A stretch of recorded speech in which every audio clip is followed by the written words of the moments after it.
Thank you, everyone. Good evening, ladies and gentlemen. Namaskar. A very warm welcome to Namaste Web3, presented by Forbes India and Coindcx, supported by Bharat Web3 Association. With Namaste Web3, we focus on making India Web3 ready. I'm your host, Mugdha Kalra. Let's start this evening with Solidity. Solidity is a contract-oriented programming language used to write smart contracts that run on Ethereum blockchain.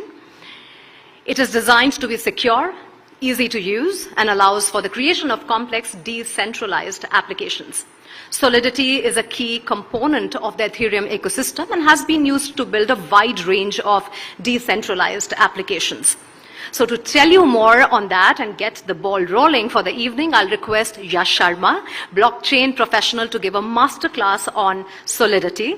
Yash Sharma has 19 years of industry association as a developer, enterprise architect, technical consultant, technology trainer, and entrepreneur. But before handing it over to Yash, I have a brief announcement to make. We have created a Telegram group called Namaste Web3 Movement, where we'll be keeping the dialogue on and will also keep you updating on the subsequent chapters. We would like to invite you to join the channel. You can scan the code right here. Over to you, Yash.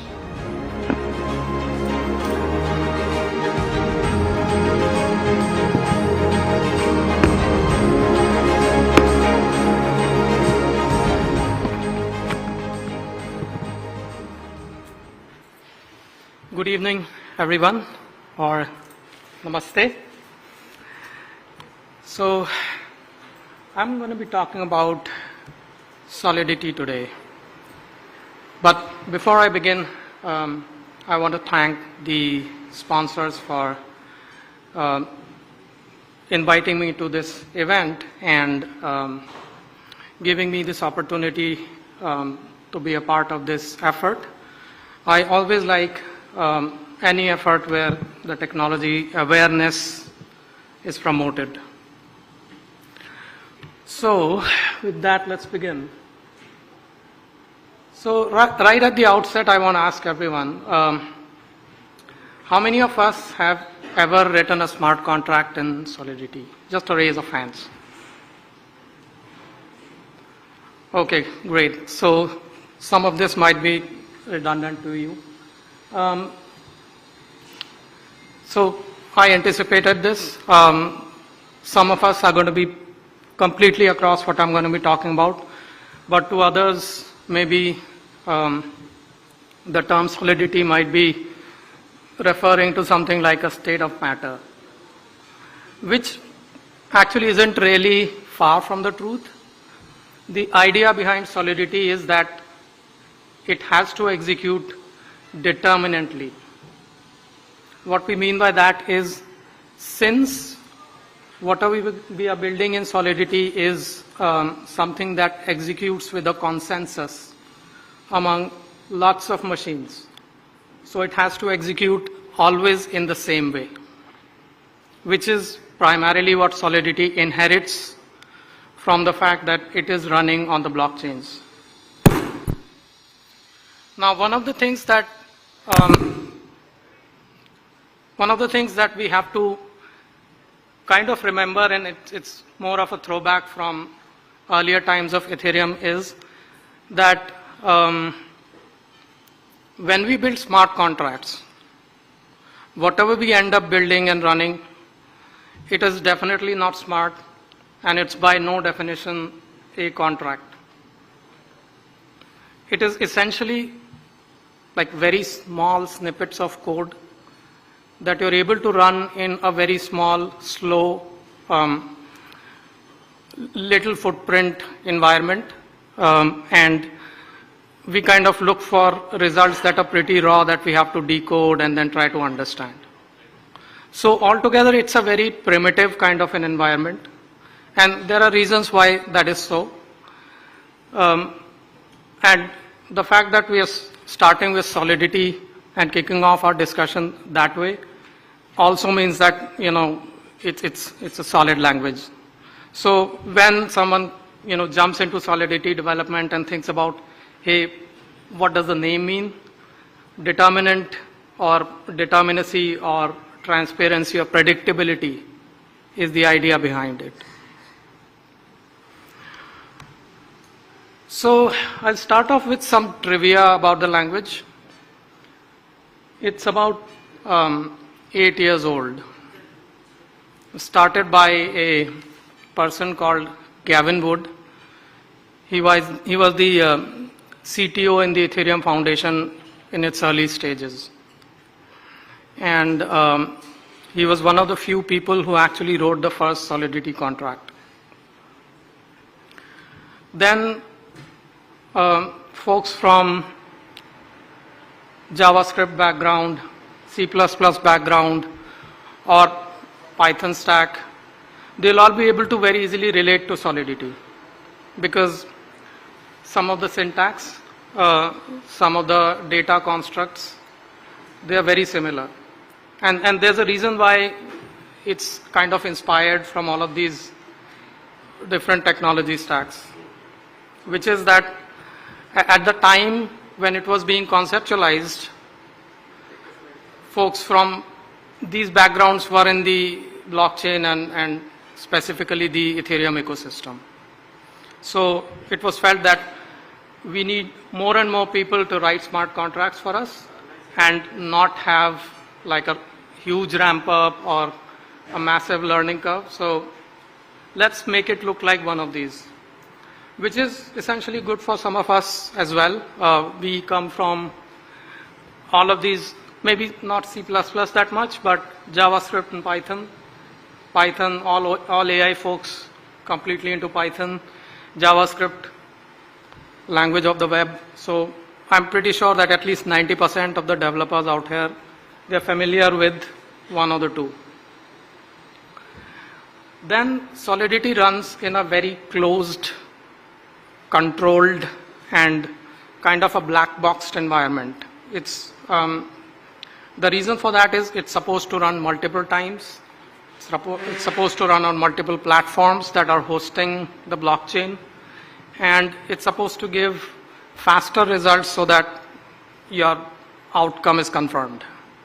So all of what I just said might be new to like someone who's new to blockchains, but someone who's done blockchains, all of that kind of, they should be able to relate to that. Then it gets compiled. That again, if you're coming from JavaScript or Python backgrounds, might be something new to you. Java folks, C++ folks, Golang folks, compilation is something you all are, reasonably familiar with. The reason why it was chosen that it should be compiled first is again because it has to run on an environment that is going to be lower footprint, that is going to be limited in terms of what it can support. And it runs on an environment called EVM, not electronic voting machines, Ethereum virtual machine. So although, I mean, at the outset, again, going back to the history of it, it was thought that we should keep it decoupled from the blockchain, where anyone can build a virtual environment and run any technology stack.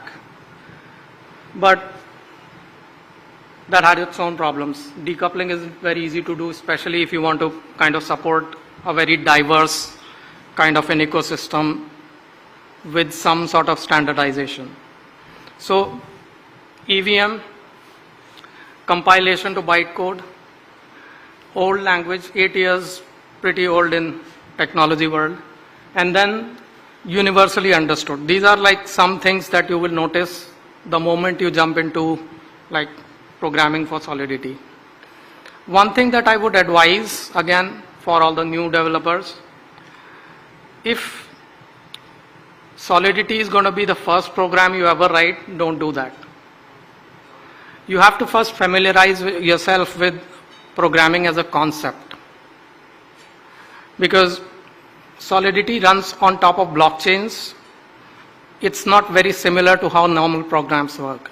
There is some semblance of like slowness and there is an element of cryptocurrency associated with it, which kind of introduces additional complexities. So if you want to jump into Solidity, spend, let's say, 3 to 6 months with either Python or JavaScript, then maybe a good idea to, do smart contracts.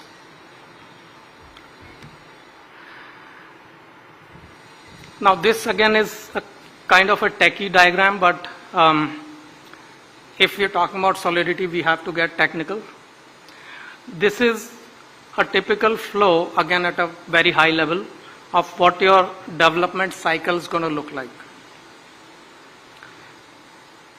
At the right side, we've got these development environments and tooling that is going to help you, start your code. You've got those little icons, they represent IDEs. First one is Truffle, second one is Remix, third one is Hard Hat, the hat one. So all of these tools, they're like your starting point. But start with Remix because it's easier, it's got no setup, it's a browser-based tool, all you need is a connection. But at some point you'll have to move to either Truffle or Hard Hat because you'll have to commit your code. Once you've written your code, there is a step called compilation. Again, to folks who are working with compilable languages, this is a given.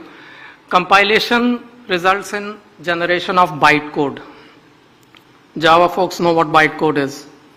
It's exactly the same here as well. Bytecode, that weird sort of alpha numeric string, is what actually gets put on the blockchain. The process of deployment, where whatever you've done in your code, whatever hack you've written, that goes and gets stored on a part of blockchain. And that's potentially why you could call it a contract, because what you have to do is, as a part of deployment, you have to sign that bytecode, digitally sign, not wet signatures. So it reaches one ledger record. Blockchain is a stack of records, stack of records grouped into blocks and chained together. So the deployment reaches one such record.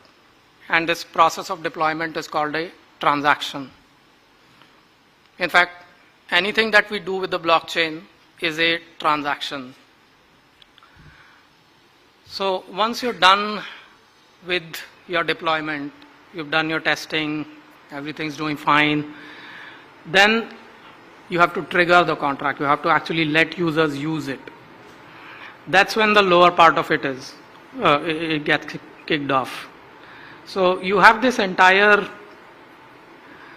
ecosystem of decentralized applications, or dApps, that are geared towards, or that are equipped with capabilities to interact with your smart contracts. Now, let's say if you write a lending application, or you've written a trade finance application, or whatever fancy financial product, you need users, and you need users to interact with it. And that's when you build a user experience. You accept inputs from users, you assemble them into like the input that blockchain can understand, wrap it into a transaction, digitally sign it, and take it to the blockchain. That taking it to the blockchain is transaction. It triggers your smart contract to basically do what you intended to do. And then that whole execution is done on the very right side, that box, which is EVM. It's very much like a, very minimal processor which understands certain set of instructions that are going to get executed. Now this whole process costs money, deployment and transactions, which is why one has to be very careful about how optimal their code is. If Ethereum keeps, staying as volatile it might get very expensive to run blockchains. So that is where smart programming comes in. and which is where it's also slightly different than your legacy technology stacks. Going back to my earlier suggestion on do not start your programming life with Solidity. So that little wolf icon you see is the transaction signing piece. So we've got a couple of toolings here. On the top right, top left, you've got your integrated development environment, IDE. At the bottom, you've got a user tool called MetaMask. That's the icon.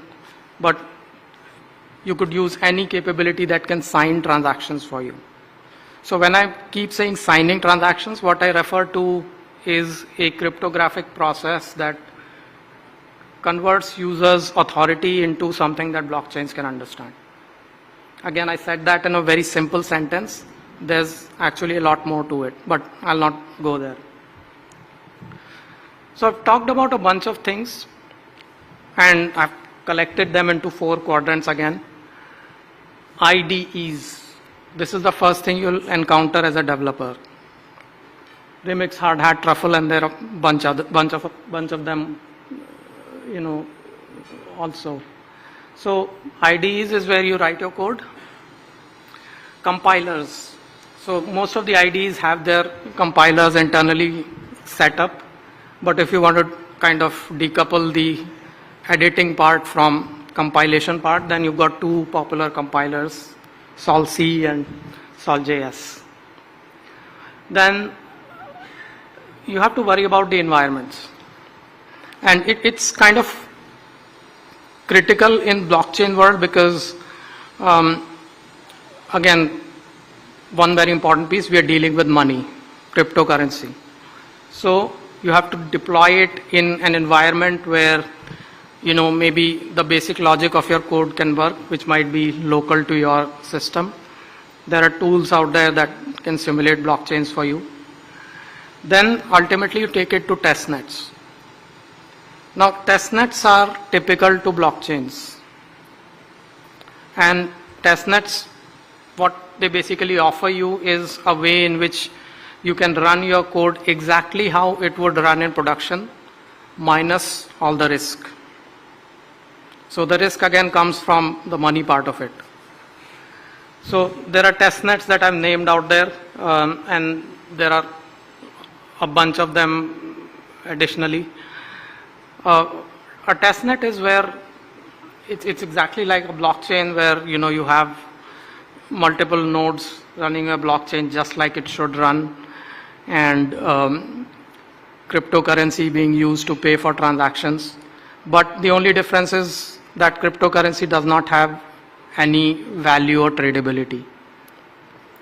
So any serious blockchain framework, Ethereum obviously being the top of it, but there are so many other Ethereum compliant blockchains out there. All of them offer testnets. It's critical to the developer community to adopt that blockchain. Without testnets, it's next to impossible to start building for a blockchain. You write your code for main live production, and next day you notice it's hacked, or next day you notice you missed something and your money's gone. So remember, testnets are more important to you. This is potentially where your UAT also might happen. This is probably where every sprint you do a deployment to just demonstrate your code. So just taking a quick segue, does anyone know the context of this picture? Okay, does anyone know who this guy is? Slightly high-looking guy. His name is Vitalik Buterin. He's the guy why we are here. He conceptualized Ethereum. He was from the Bitcoin community, and he realized Bitcoin is tremendously limiting. I mean, we all know Bitcoin just does money transfers, that's it. If you want to build something richer than a money transfer, if you want to do, let's say, insurance, if you want to do lending, then Bitcoin doesn't help us. He felt the same, and he proposed that there should be a way in which smart contracts should be able to get deployed on blockchains, inheriting all the advantages of blockchains. And then he came up with Ethereum when he did not find much support in the Bitcoin world.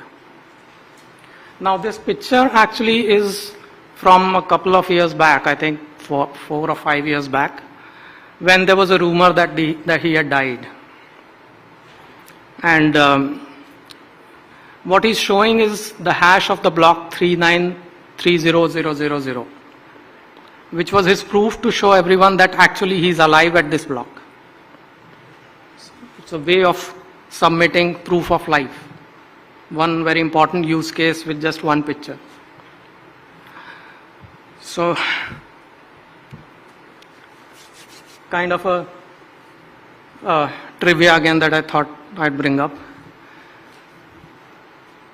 So this is what I use very frequently, and I end up training a lot of people. I think this is my 5th or 6th year of training related to blockchain and peripheral technologies. What I usually do is I leverage on the things that a potential trainee might already know. Now, it isn't just my realization that one should not jump into blockchain development right off the bat. Everyone knows that. I mean, very few are as adventurous. So, most of the trainees that I get, they are at least six months to 1 year into some sort of programming language, which means there is going to be a substantial part of solidity that they already are aware of. Because it's a programming language, it works exactly like other programming languages, plus some other things. So I've kind of divided the features into two, the green part and the orange/brown part. So in the green part are things that any programmer would know. I mean, if you've done 3 months of programming, you've come across this. Loops, control structures, and that's the first thing you learn, right? Then data structures, C++ guys, that's exactly what most of their first year papers are based off. How do you handle errors? Every programming language has their own error handling, but it kind of has these things. And then borrowing from the object-oriented world, every programming construct has fields and it's got behavior. So you'll all be familiar with, folks from programming, you'll be familiar with what is functions, how they manipulate the state, and how concepts of object-oriented programming percolate into your use case. So, and then every language has some element of strength of typing, whether it's really strongly typed C++, Java, or whether it's, extremely lenient VB script, JavaScript, or it's kind of their TypeScript. So these are the things that if you already know, you're halfway there. Even you can say 60% there in solidity. For example, let me see.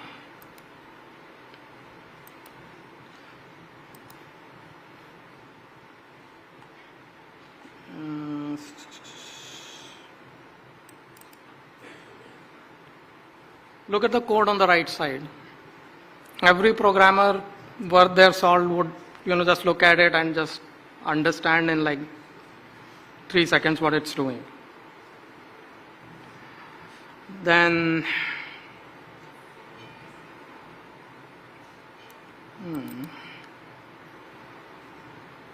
not really hard to understand. It's dealing with arrays. Arrays is a concept universal to programming. It would be surprising if there's a language that does not support it. indexed based access. That's what arrays are. Then, let's see.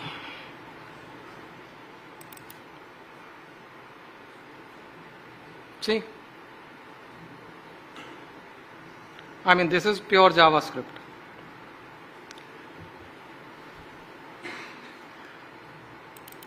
This is a bit tricky, but if you spend like 1 minute on it, you'll understand what's going on. We are doing two things with strings. One is hooking them together. It's not possible for Solidity to deal with strings comfortably. So you have to do what's there in line 9, kind of a, converting into arrays, byte arrays, and then, recombining it back. Pretty simple if you know what I'm talking about. Then strings do not compare. So what we are doing in line 15 is we're just hashing the strings and then comparing the hash. Hashes compare. Right? So if you even just look at the code and you have like 6 months of programming under your belt, you're there. Now the orange part, this is where the fun begins. We are dealing with wallets. So I'm pretty sure anyone who's done any amount of Googling, maybe for 1 day for blockchains, they'll come across the word wallets.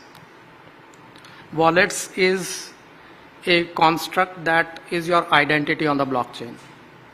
It houses your authorization, which if you look deep down is your private key, and it has in a slightly more sophisticated format, it has the ability to sign transactions also.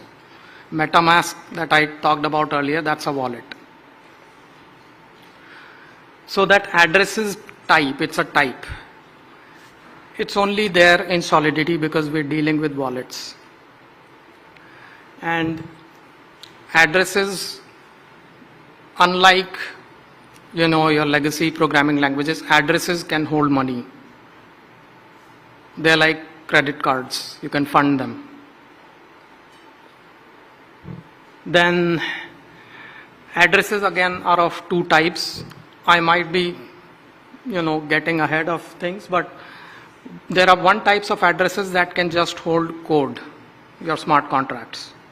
And then the other type, which are representing you as users who can hold money and sign transactions. So, and then there is further subdivision when it just comes to Solidity, which is addresses and addresses payable. Solidity cannot send money to addresses, but it can send money to addresses payable. I'm using the word payable, which is going to be used in so many other places when you actually do a deep dive in Solidity. Payable is a term which, obviously when you say payable, you can send money to it is what we mean. And intuitively that is how it gets applied as well. You can have payable functions, you can have payable contracts, you can have payable addresses. This is where Solidity is kind of different, the payability part. Now you'll keep hearing the words like programmable money,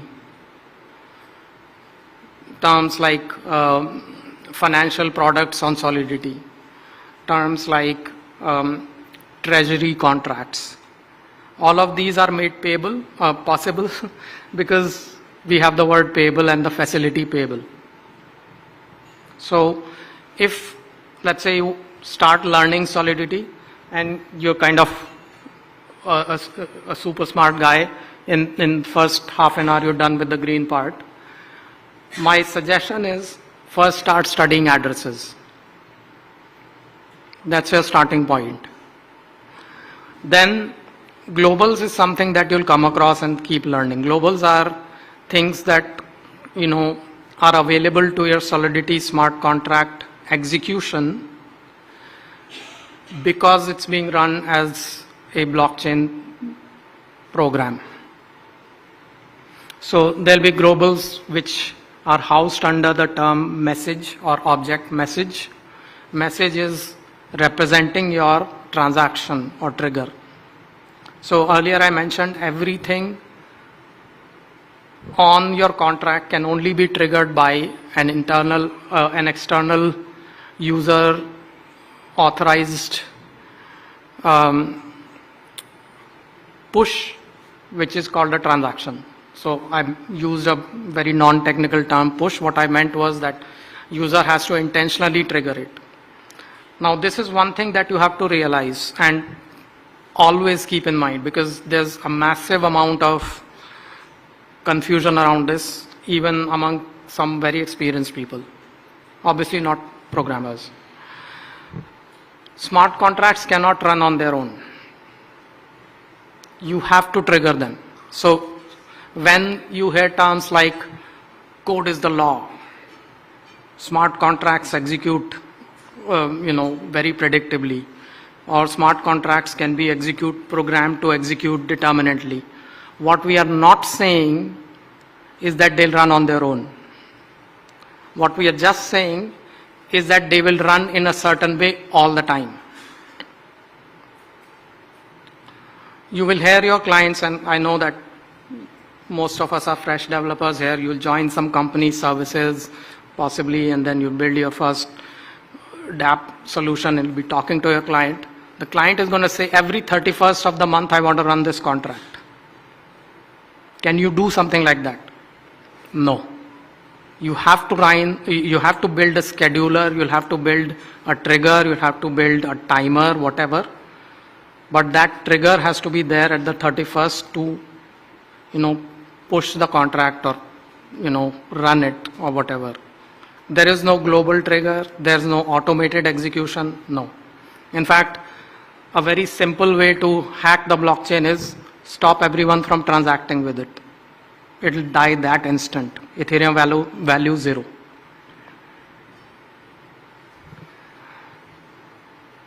Next, contract to contract calls. So this isn't something that is specific to Solidity. We have modules, libraries, Java archives, Golang binaries calling other code.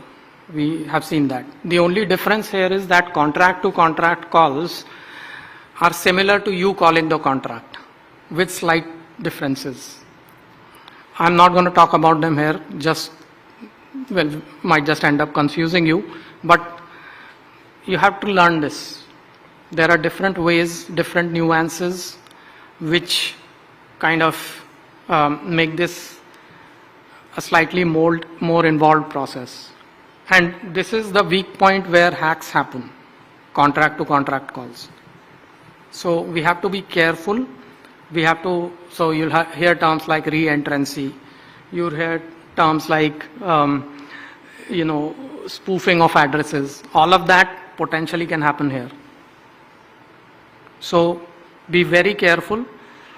That's the only reason why that's there in the orange section. Focus hard on it. Then I talked about payable functions and treasury contracts. The fact is that the whole reason why smart contracts, DeFi, all of it is such a big deal is because you can give, you can delegate, you can relegate the control of your funds to an automated system, which is your smart contract. Cannot be done in such an out-of-the-box way in regular legacy technology stacks. Think of a programmable credit card, which can ensure that your debits happen at the same from certain users or certain billers. You can do it, but it will not be within the credit card, right?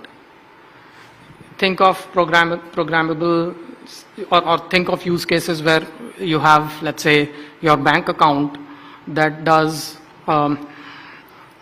automated disbursals. You can do it. I know you're thinking that, but think of it that it can do automated disbursable by design.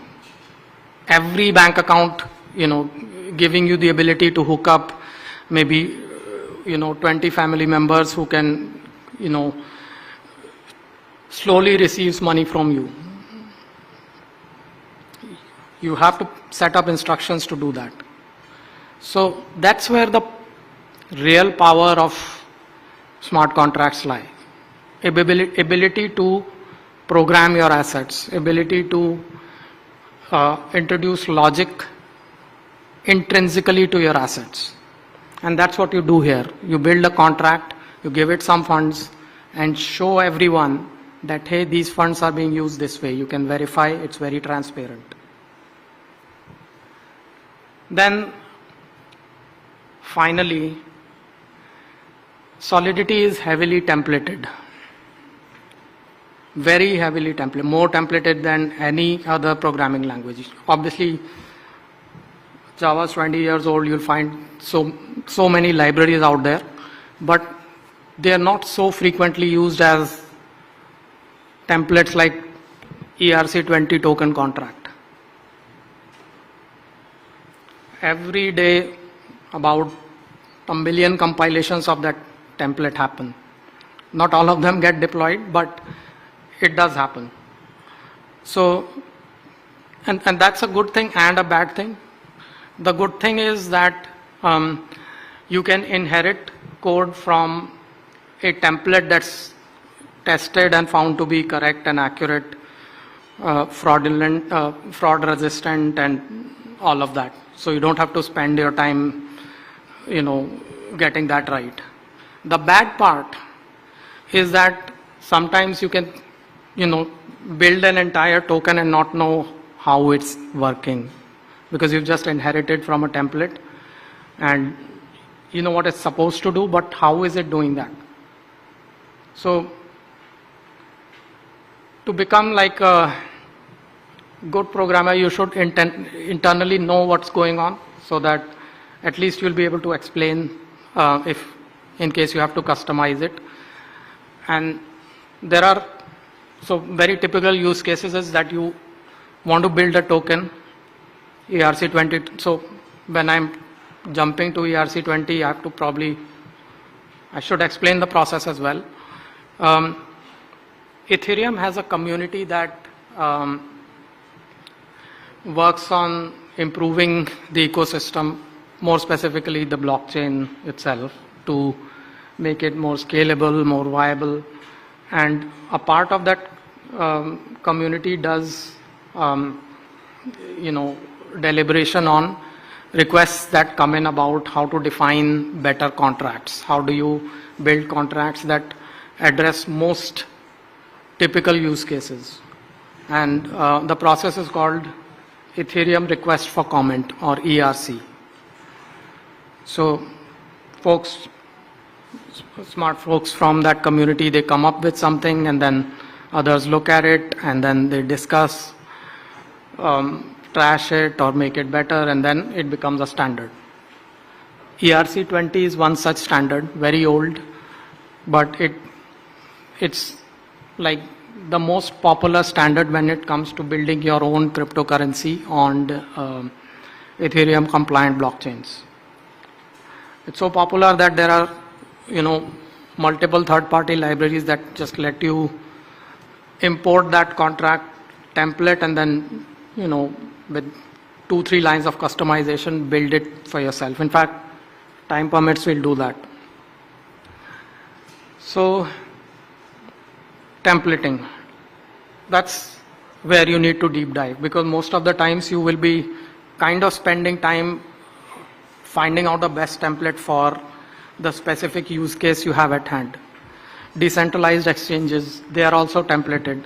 If you are able to find one that suits your use case, study it, test it, but do not, if it's possible, do not write it from scratch. So this kind of becomes your ready reckoner, or maybe your phased approach when you want to get into Solidity. And it is possible for you to kind of, although Solidity itself is not a very complicated language, but it is possible for you to specialize. let's say if you're very good in building curation platforms. NFT is the craze these days, and you'll find at any point in time, 3 of your 5 clients would be interested in building something around NFT if you get into services. So if you kind of get that expertise, you'll always be busy without knowing rest of the solidity. Not something I'd recommend, but it's like a jump start. Similarly, if let's say you are really smart with token economics and you figured out some cool DeFi use cases, and you get inspiration from the client or something, and you're able to build, let's say, the next generation insurance platform on Ethereum blockchain, then tokens are your friend. You'll be using tokens heavily. So when I say tokens, I mean the ERC20. So there are 2 kinds of tokens, fungible and non-fungible. And I'll take a quick pause to see if there's anyone who can differentiate between the 2.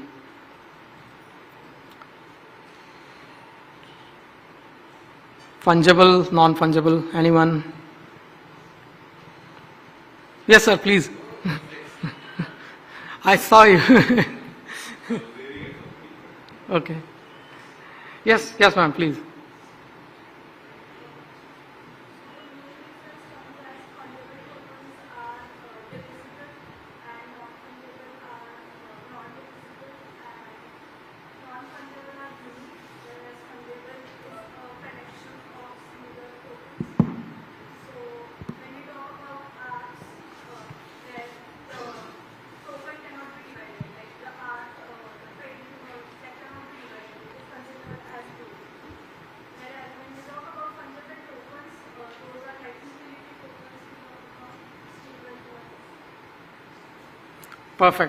Perfect answer.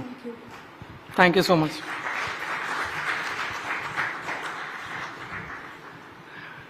Right, so as she said, replaceable units. Let's say if I talk about any asset that is exactly like other unit of that asset. 1 gram of gold is exactly like the other gram. $1 is exactly like the other dollar.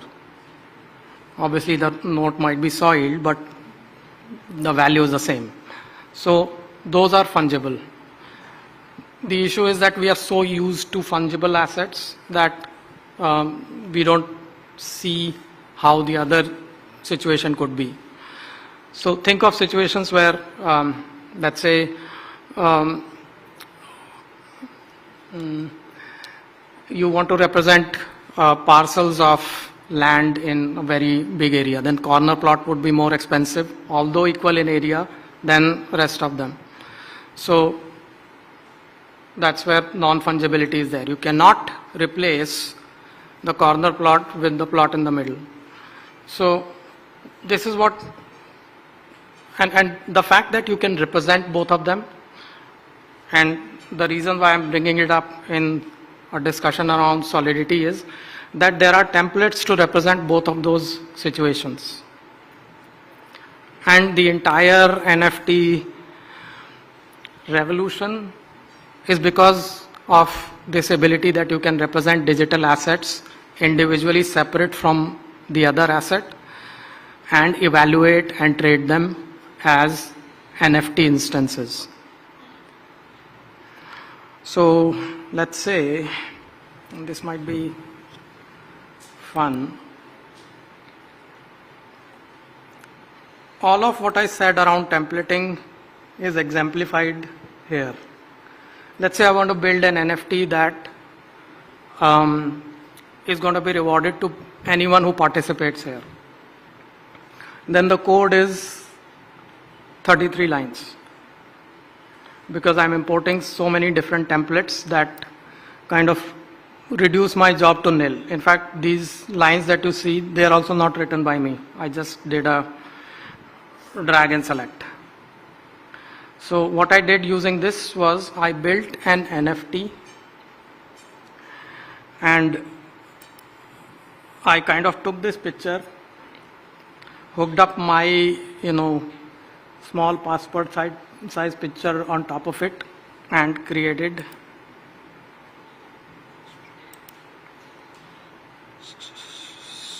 this is OpenSea, by the way. I'm 100% sure everyone would be aware of it. So I built up this NFT and gave it to myself. This is a collection. This is me. Now it took me around 30 seconds to do it, purely because of the templating that's there. And 20 of those seconds was spent in me, adjusting the image and all. So let's say if I want to give someone else, let's hang on.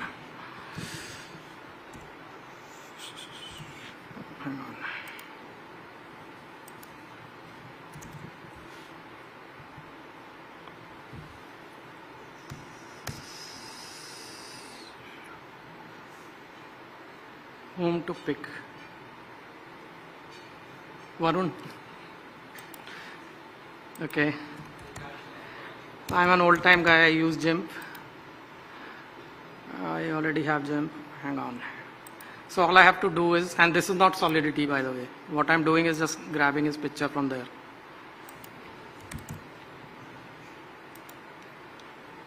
Hopefully this is fine with you. Or I don't care, sue me.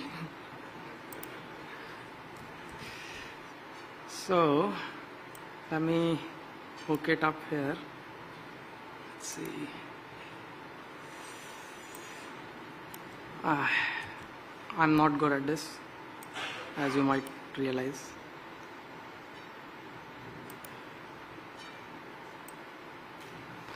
All right, let me, how about this? How about this?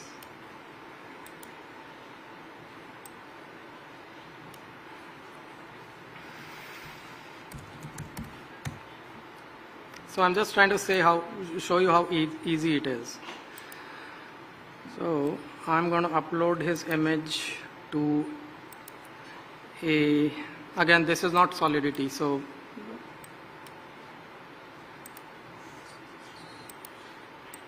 here, this is an IPFS service provider called Pinata. For those of us who are dealing with NFT, probably deal with it day in, day out. So let's see.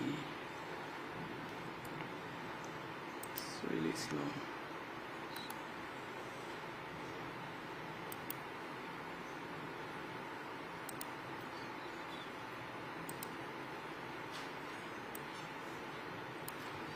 This is the metadata file. Again, I'll not go in depth because the moment you learn NFTs, you'll kind of get the hang of it in a second.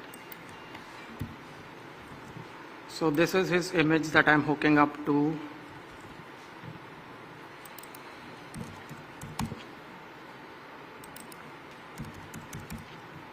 Oops, sorry.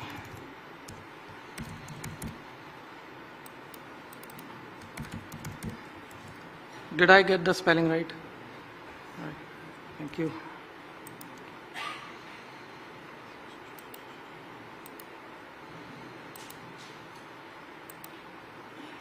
So this metadata file reaches IPFS and we are done.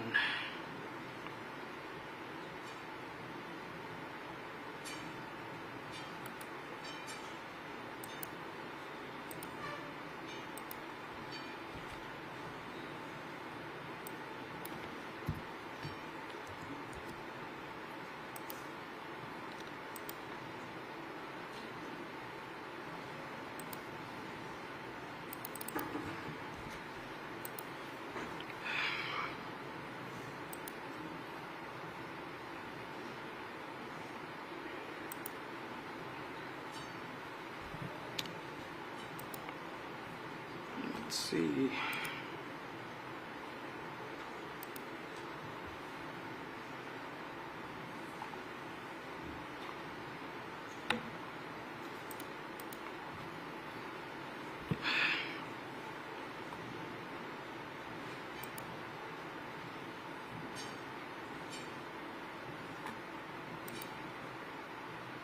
At some point,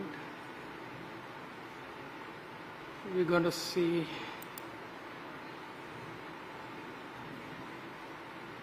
his NFT appear as well.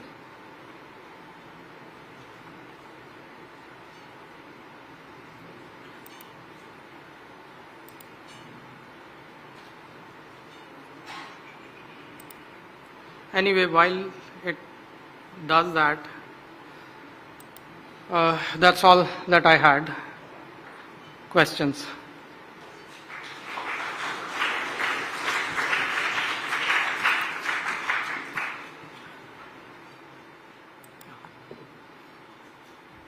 Any questions, guys?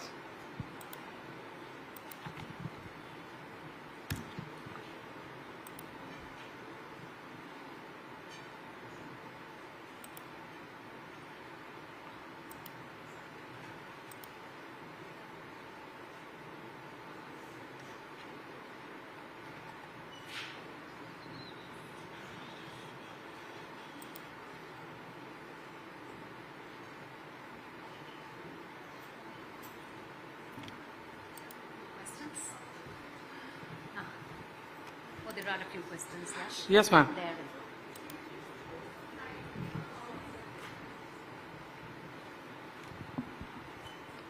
Hi, good evening. Could you please throw some light on accountability when it comes to smart contract? Accountability, you mean From a legal who's perspective. responsible if something goes Yes. wrong? So the process that usually industry follows is that every time there is a project that goes live, prior to that, your smart contract goes through a third-party audit. And there are specialized auditing companies that do that. So if, let's say, anything goes wrong, then the responsibility is divided. Sometimes there are contracts that are arrived at between auditor, client, and the developers to kind of share the responsibility in the right way. So it's more of a context dependent question. What is the scale of the project? Who are the auditors? Sometimes there are more than one auditors. So technically there's like no one accountable, but from a project standpoint, folks get together and then kind of insure themselves against any eventuality, and that's when legal teams are involved and they figure out, who's accountable. Thank you. Sure. So we've got your NFT.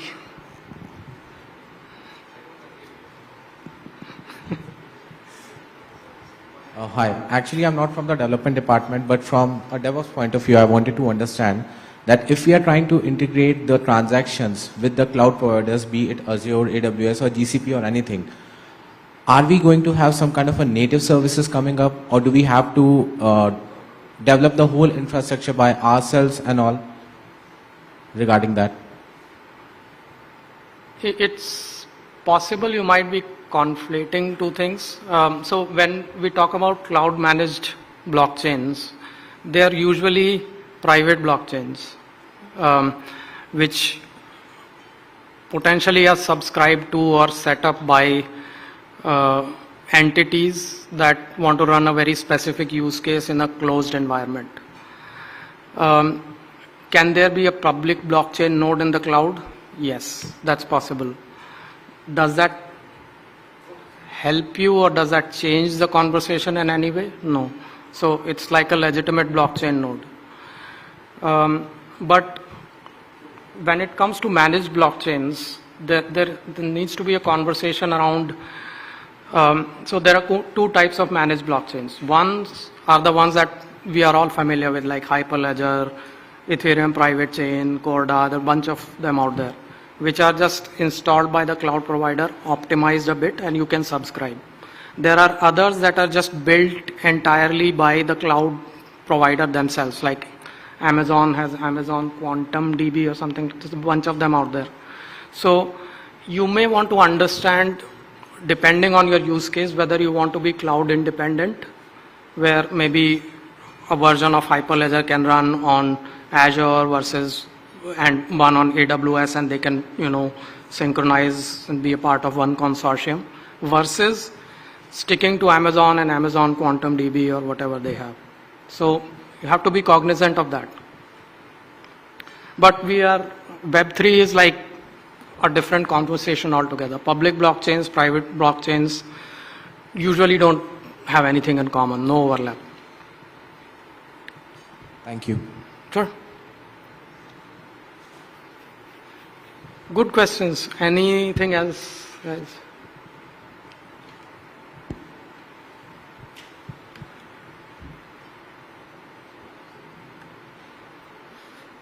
All right. And thank you so much for your patience.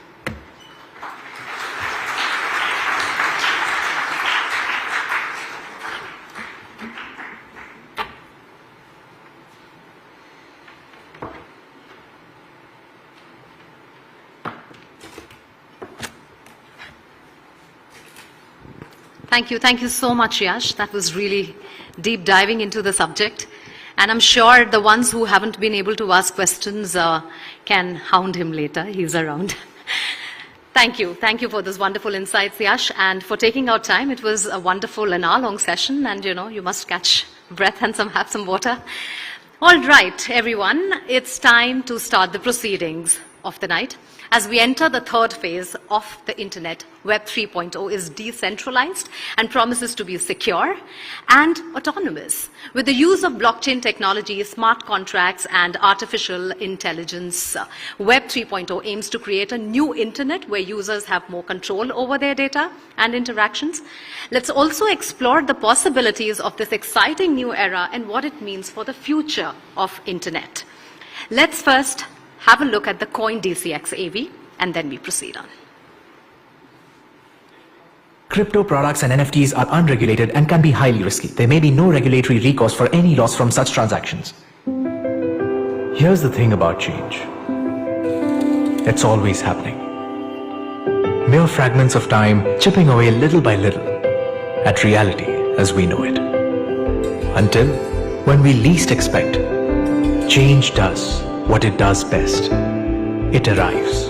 And all of a sudden, we find ourselves on the cusp of taking our next big leap. A whole new world entirely at our fingertips. Only this time, more open, more equal, more inclusive, and more fair. With the power to liberate in your hands and the responsibility to uphold its vision in ours.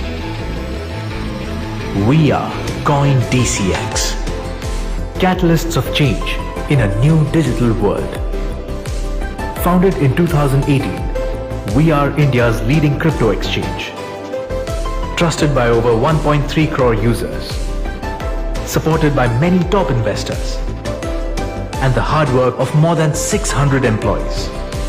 Our efforts ensure equal access to a plethora of revolutionary new digital pursuits and enable interactions with an all-new decentralized digital world.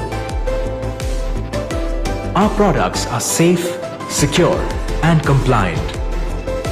We also support many promising new ventures that help strengthen the broader digital ecosystem. And for those who seek it, we offer a comprehensive crypto education platform. A decentralized new digital world is upon us. Change is upon us. The only question is, are we willing to embrace it? Coindcx. Change starts together. Crypto products and NFTs are unregulated and can be highly risky. There may be no regulatory recourse for any loss from such transaction. Well, it's now my pleasure to invite Manisha Gupta, Editor Commodities and Currencies, CNBC TV 18 on stage to give you all a welcome address. Please put your hands together for Manisha.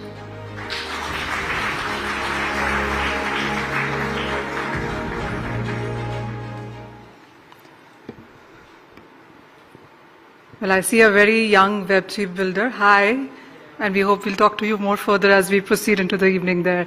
But a very warm welcome and hello from to Namaste Web3 Pune edition. You know, our earlier events in Bangalore and Delhi got together the industry leaders and regulators on the same platform, and there have been loads of learnings from that.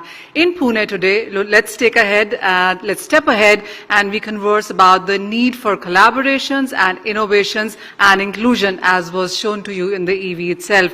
The future of internet is upon us is something that we keep saying, but how much are we able or willing to collaborate and innovate is something that we will dwell upon. Web3, also known as the decentralized web or the blockchain-based web, is poised to revolutionize an internet as we know it.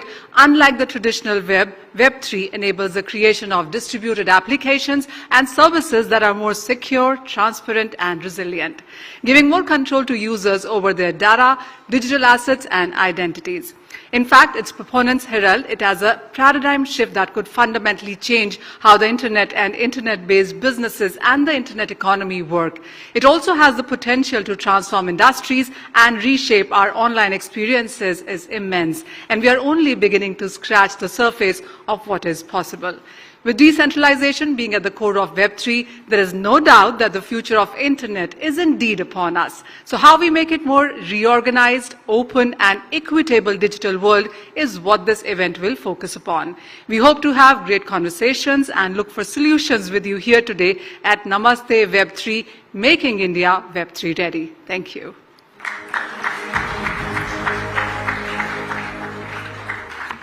Thank you, Manisha. Thank you so much. It is indeed a moment of pride for us, as is with the Indian Web3 community. We raise awareness amongst the masses and showcase the many benefits it can bring to businesses, individuals, and the society as a whole. And to elaborate more on this, may I please welcome Varun Dubey, Head of Blockchain at Lab 45 Wipro Limited, for the keynote address. With over 23 years of experience as a leader in his current position, he oversees Wipro's strategy and investment in blockchain technology. His passion lies in driving innovation and fostering the development of future innovators and thought leaders who can revolutionize industries and positively impact people's lives. Ladies and gentlemen, put your hands together for Varun Dubey.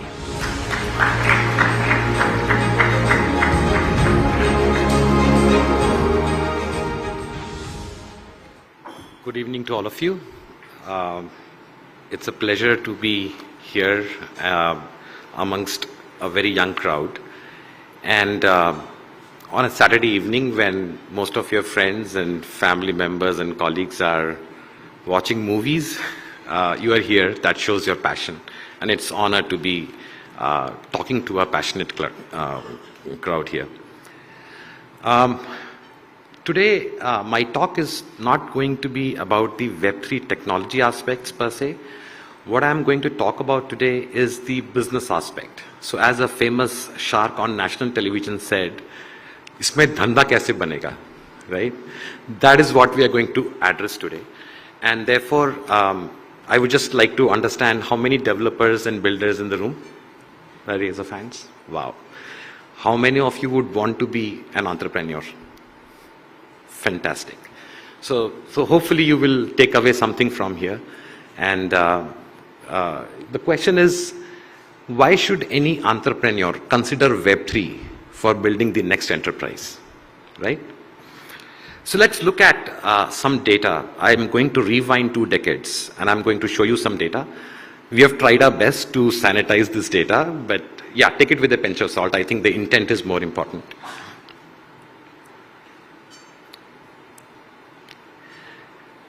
These are traditional businesses. We all know them. I don't think they need any introduction. They've been there for decades. I'll take your focus towards the last column in this table, which basically talks about the growth rate, annual growth rate of their market capitalization over a period of 2 decades, right? Compare this with the big tech companies. Again, they don't need any introduction. But look at the last column. What do you see? The big tech companies have been able to grow faster than the traditional businesses. Traditional businesses brought technology at some point of time to optimize and run their businesses, but big tech actually made technology their business. Now my most favorite point. These are some of the representatives, so apologies all the founders who don't see their name here. I'm sure you are doing much better than this, but the point I'm trying to make here is, look at the last column and look at the growth rates.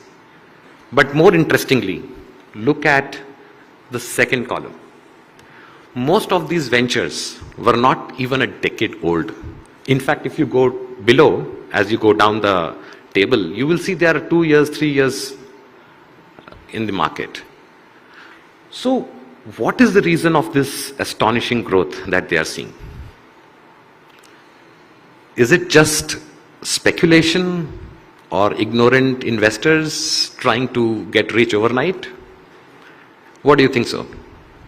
What's the secret sauce? Why these companies are able to grow at astonishing growth rates, where some of the big ones are struggling, even though they are driven or the technology is the core business? Well, this is my perspective. There are 3 reasons. Every blockchain project or every blockchain or Web3 company is built on decentralization. As Yash taught you, they run on smart contracts. And almost every Web3 project is open source. So you can go to Aave, their GitHub page. You can go to the smart contract. You can read the code of the smart contract today. What it does is, it brings a sense of transparency and trust amongst the users. They know how this organization or how this contract will behave like at runtime, right? This instills a trust of faith and, trust and faith in the user base of these companies. That's the first reason. The second reason is, like any startups, these are also startups, they were started by 1 or 2 developers, right?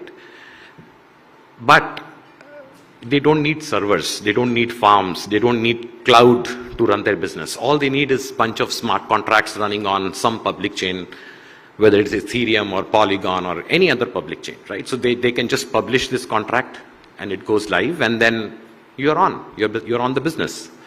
So they manage to operate at very, very thin infrastructure cost.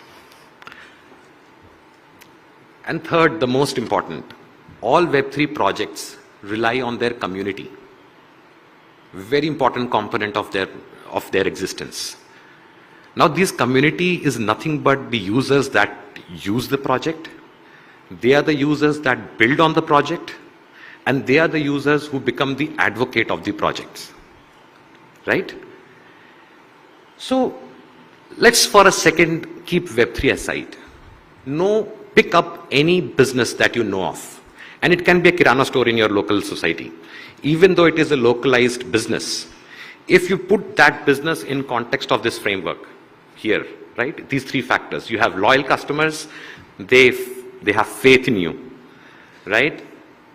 You have fantastic operating structure and cost structure.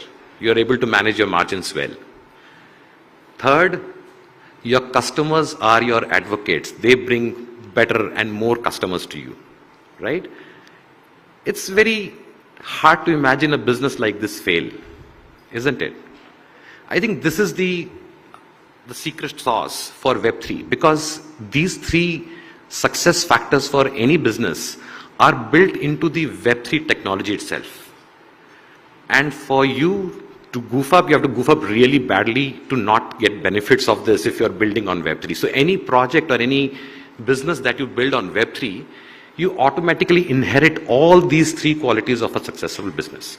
And this is the reason why every VC, every funding person who has to do any funding is so gung-ho about the whole Web3 ecosystem and Web3, because this is where it is, all you have to make sure is don't goof up, right? You inherit all the 3 qualities of running a successful business, right? Of course, you need to have a great product, that goes without saying, right? But then these are the 3 things that really help you. Now, when I go and talk to people in Web3 community, there is a big resentment around things not moving here in India from a government sector policy perspective, and from, people ask me, Varun, how will the next billion users come on Web3, right? So I'm going to briefly address that, and I'm going to narrow down to India because we are talking of India context, right? Well, we are very lucky. Our generation is lucky that we are witnessing a massive infrastructure build-up in India, both physical and digital. And I don't think I need to tell you, Aadhaar, UPI, these are centralized infrastructures. But how about decentralized infrastructures? Let me give you a few examples of that. Aviation industry, I don't think it needs introduction. Air India just bought a bunch of 400 plus aircrafts few weeks back, and they were all over the news in terms of how the aviation sector is going to grow and expand. Right? Last year alone, there were around 123 million travelers in India. Right? So what has this to do with Web3? Well, Arpit just tweeted today on LinkedIn, DigiYatra. How many of you have used DigiYatra? Oh, that's a dismal. Okay. So DigiYatra is an app approved by Ministry of Civil Aviation that helps you bring your credentials together and check in security with paperless. Right? So what you do is, you take your Aadhaar, do an authentication, it comes to you in your wallet. Right? Then you take your boarding pass, it becomes an e-boarding pass. Then you take your COVID certificate, it becomes a COVID credential. Now you have to be geek like me to understand and go into FAQs of that product to really understand that it is built on decentralized identity and verifiable credentials technology. Right? And if you look at the FAQs, they talk about that all these things that are coming, you have a physical possession in your phone of credentials which are in your control. Right? And DID, if you follow Web3, is one of the key pillars of how Web3 will change the way self-sovereign identity will look like in future, right? So in a decentralized infrastructure. So DigiYatra today offers that. And I have used it personally in Delhi, I have used it in Pune, I've used it in Bangalore, and I'm sure there are multiple airports that are coming in. Put this in context of the vision our Prime Minister and our government has for 2040. This traveling volume of 123 million is going to get multiplied by 6. Right? What else do you want? What else mass adoption do you want? Right? When you land up into an airport, you will be interacting with Web3 technology. Right? So this is one example. So, yeah, we all know, India is moving towards solar power and renewable power sources. And as part of that, we know that, many cities are doing pilots where you can put solar power plants on your rooftop, whether you are a society or whether you are a house, and you produce electricity from solar light, whatever, right? And then you consume that electricity, and if you have surplus, you can sell it back to the grid of that city or that state. So Uttar Pradesh government had done a pilot, and 2 weeks back they have come out with regulations around P2P trading. It's called peer-to-peer energy trading. And as per my knowledge, there are 2 players that are involved in multiple pilots across India for a decentralized peer-to-peer trading network. One is Power Ledger, and the second one is Energy Web Foundation. Right? So this is another example of how Web3 will not only come to your daily lives, it's going to come and sit on your rooftop. Right? Okay, let's move on. It's not over yet. I have many more examples. We all know, you all would have heard about Skill India initiative, right? Where our government is trying to train our workforce and get them ready with skills that will be required in the 21st century so that we can realize that vision of some $1 trillion, by 2035 or whatever, right? That goal is.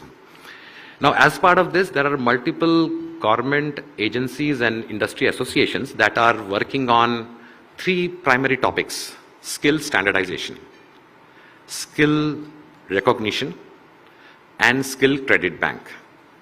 So today, when you go into an engineering college, you have a prescribed syllabus from AICTE that you follow. But if you go abroad in US and other places, you can replace one of those subjects that you don't like. Remember that control system? I don't know what computer science guys are doing with control systems as a subject, right? You can replace that with, say, computational neurosciences. And if your overall credit score adds up, you will get an engineering degree, right? So we as Wipro, we are doing our bit in this. And what we have done is we have created a verifiable skill credential platform. And it's called DICE ID. It's again built on DID and verifiable credentials. But what we are trying to do here is to create India's largest talent ecosystem by bringing in government agencies, getting their policies onboarded as credentials, getting training institutes, getting colleges, universities to issue those credentials, and getting the recruiters and the employers to accept those credentials. So this large talent ecosystem across India would enable each one of you to get your next job, to get shortlisted for your next, to prove your skills. Taking it further, we all know that today's children are not very keen on working for somebody. They want to work off their own, right? They want to be freelancers, right? It's gig economy is what they call it, right? Now here it is, right? We as employees, when we leave one organization and go to the other organization, we get something called as certificate of experience or transfers, experience certificate, right? But as a freelancer, you don't get anything. You've worked on 50 projects on Solidity, right? But how do you prove your skill, right? So what we have done is, there's another platform that we have called as Topcoder, which has already 1.6 million freelancers today, right? And we have integrated the skill credentials right with the Topcoder Academy, where you can learn new skills, where you can learn the future upcoming skills. You can take courses, you can take certifications. And then you go to Topcoder Academy, Topcoder Marketplace, and there you can actually participate on projects. You can do gigs for multiple organizations. And every time you do that, you collect credentials. And these credentials, if you want to do a job, you can do that. Or you could go to some other marketplace like Behance or Fiverr. And you can use these credentials to quickly build your reputation in that. Today, you can't do that. Today, if you go to Fiverr or any other network for freelancing, you have to build your reputation from scratch, right? So this is the power of skill credentials. It will not only help, learners prove their skills and credentials, it will also help them quickly find, it will help the ecosystem find quickly the talent they need with the right skills, right? Very quickly, our last use case, shipping industry. Well, we want to be, again, a $1 trillion economy, but a large part of that economy will be built overseas, in the sense that a lot of trade happens through shipping, right? And shipping was one industry which has a lot of paperwork, trust me. And everybody struggled during COVID, right? Because there were no people, you could not get through customs, you could not collect your deliveries from the port. So what has happened really is, okay, I'm sorry, I'm struggling with a little bit of centralized infrastructure. So. Okay, yeah. So, Port Authority of India and Ministry of Shipping and Trade, and also a Coindcx platform, which I think runs on Polygon, if I'm not mistaken.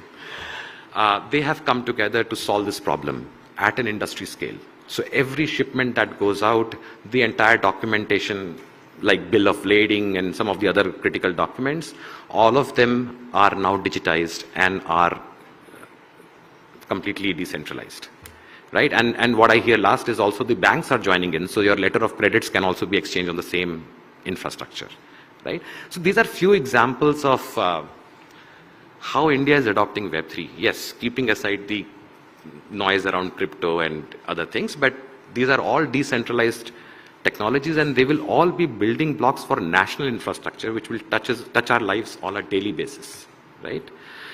Now the question is, all of you will say that this is fine, but what do I do? Now what's next, right? I attended Solidity course and I heard your talk where you talk about, why you should build the business, but where do I start, right? Well, the good news is Web3 is decentralized, which means anybody can own it. Anybody can solve it, be it an organization, be it an enterprise, be it government, or be it a developer somewhere sitting there hiding his face because he doesn't want to be seen, right? So anybody, if you have a large scale problem to solve, all you need to do is create smart contracts, figure out how you want to solve it, and you can start right away. It's not like any Play Store will ban you from there. Nobody can bar you. You can solve the next big problem today, right? And a lot of founders here sitting in the front rows are actually doing that, right? Web3 is incomplete. It's a fact, right? It is getting built as we speak. There are white spaces which are still not addressed. Like, for example, a famous project from India, EPNS, Ethereum Push Notification Services, is trying to solve the problem of messaging and notifications, which do not exist on Web3.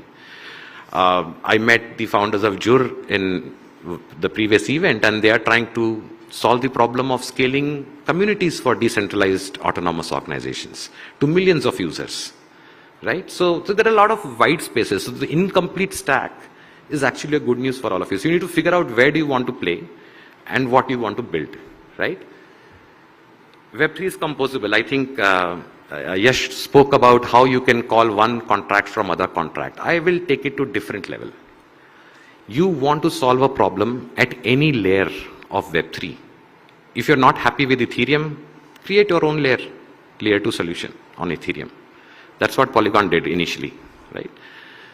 If you're not happy with the way Aave contracts work, use their contracts and build on top of it. Change it. Inheritance, right? C, C++, Java people, inheritance, right? Web3 needs community. So this is good news for people who are not developers, okay? They are social media managers, they're media people, they're writers, influencers on YouTube. Community is a very important part of Web3, and there are completely new roles that are emerging in context of your skills, right? If you are a community manager, you can become a community manager. You can manage Discord channels. You can manage marketing campaigns for in the decentralized world, right? There are specific companies which are building MarTech for decentralized world, right? Skill yourself, upgrade yourself. Not just developers, even the non-technical skill sets, even the almost everybody can participate in this ecosystem. That's the power of community, right?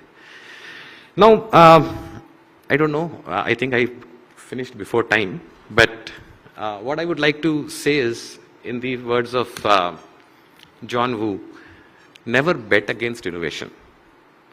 And my grandmother always used to say, when you can't beat them, join them, right?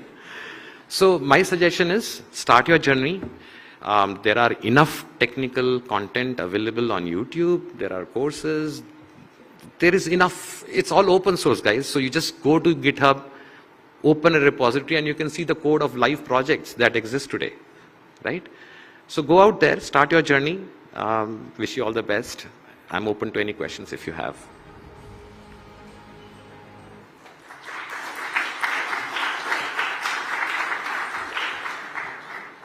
Yeah, hi. Hello. Yeah. My name is Amit Chandra. I have a question that in terms of, you have shown the adaptation in the public sector, that what are the things going on.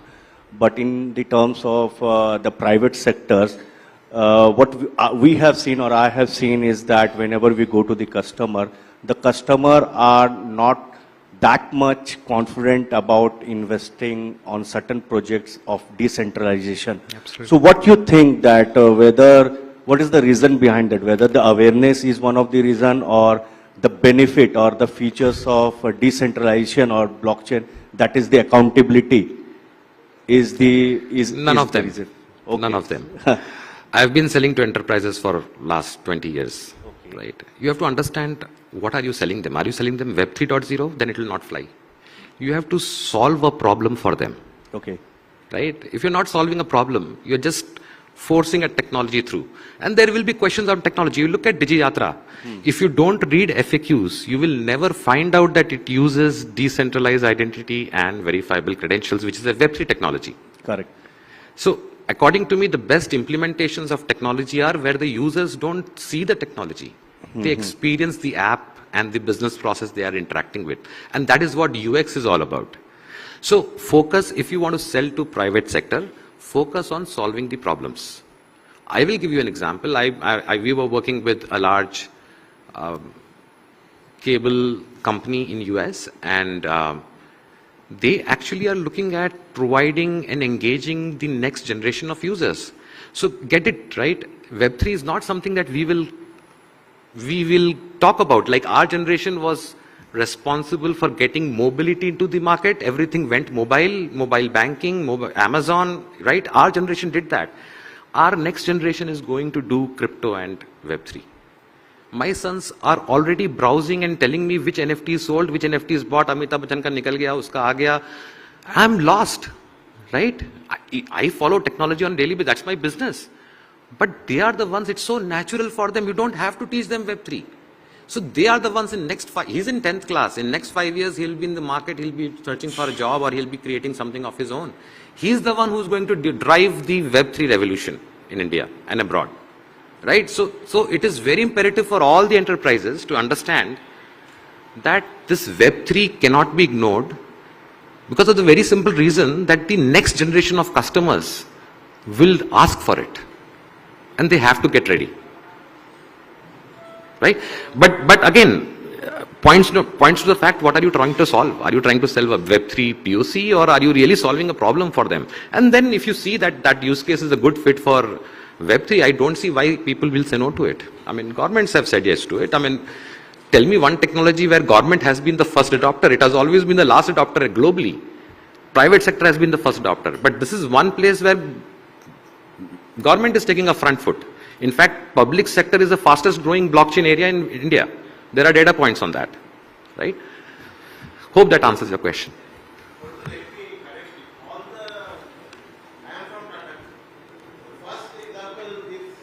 DigiYatra is from is now from Tata, not in public. So we started the evaluation already. So Ravi, Arpit, Gokrav, everybody knows me. I am Jayjit Biswas from Elite Web3 Forum. So even Thank you for giving that gift to us. I think that is a really great value add for the entire aviation industry. And I'm proud that I'm sitting with somebody and Arpit and you. More to come. The question I tried to ask Varun, because I interacted with Anup from Wipro also. He is in our community also.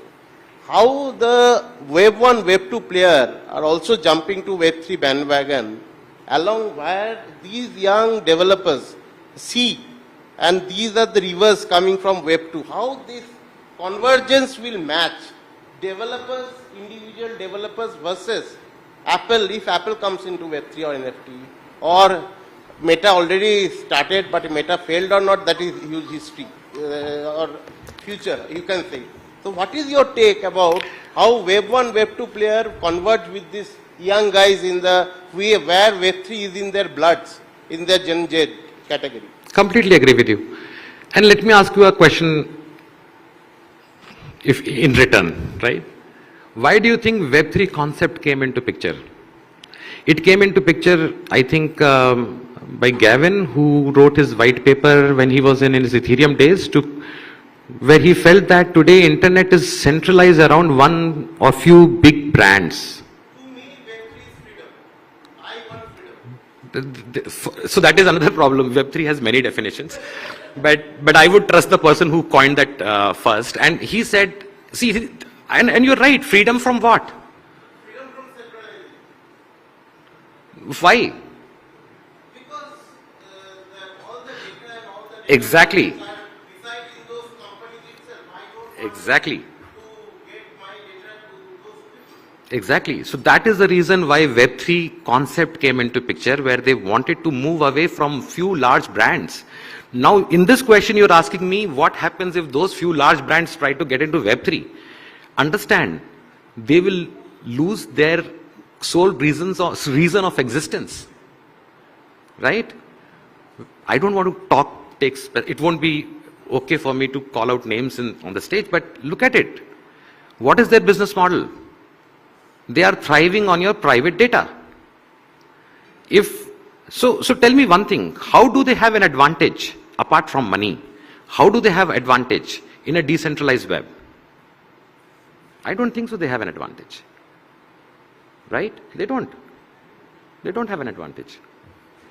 So that is the point I am very excited about. All these developers sitting here, when it comes to Web3, they are at par with the best of the best brands globally. Because there are investors sitting out there who are ready to fund their ideas if they have a great idea. Money is no longer a problem in Web3, right? And the so-called big brands that we are talking about, they are the reasons why Web3 concept came in, right? So I don't think they will have a significant advantage. Time will tell, but that's my point of view. Any more questions?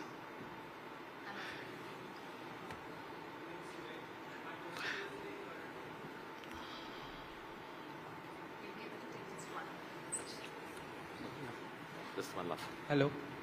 Hello. Yeah.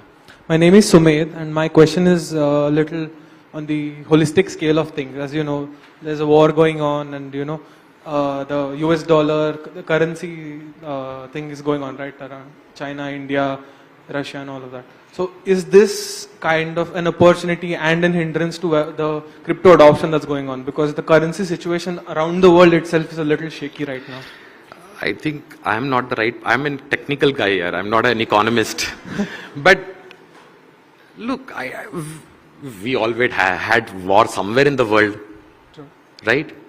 As I said, innovation will find its way, right? I mean, they will find its way. And yeah, probably somebody from economics background will be able to answer the dynamics between currencies and cryptos. But I think you cannot really, while we all talk about Web3, you cannot isolate crypto with Web3, a very integral part.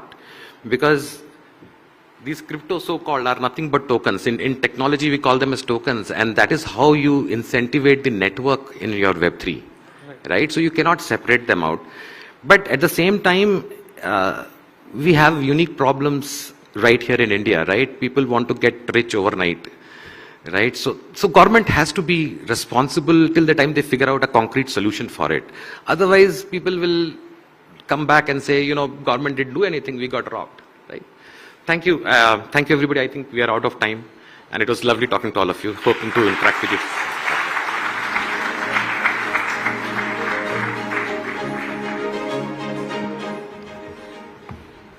I feel like that bad timekeeper who's keeping all of you from the good conversation.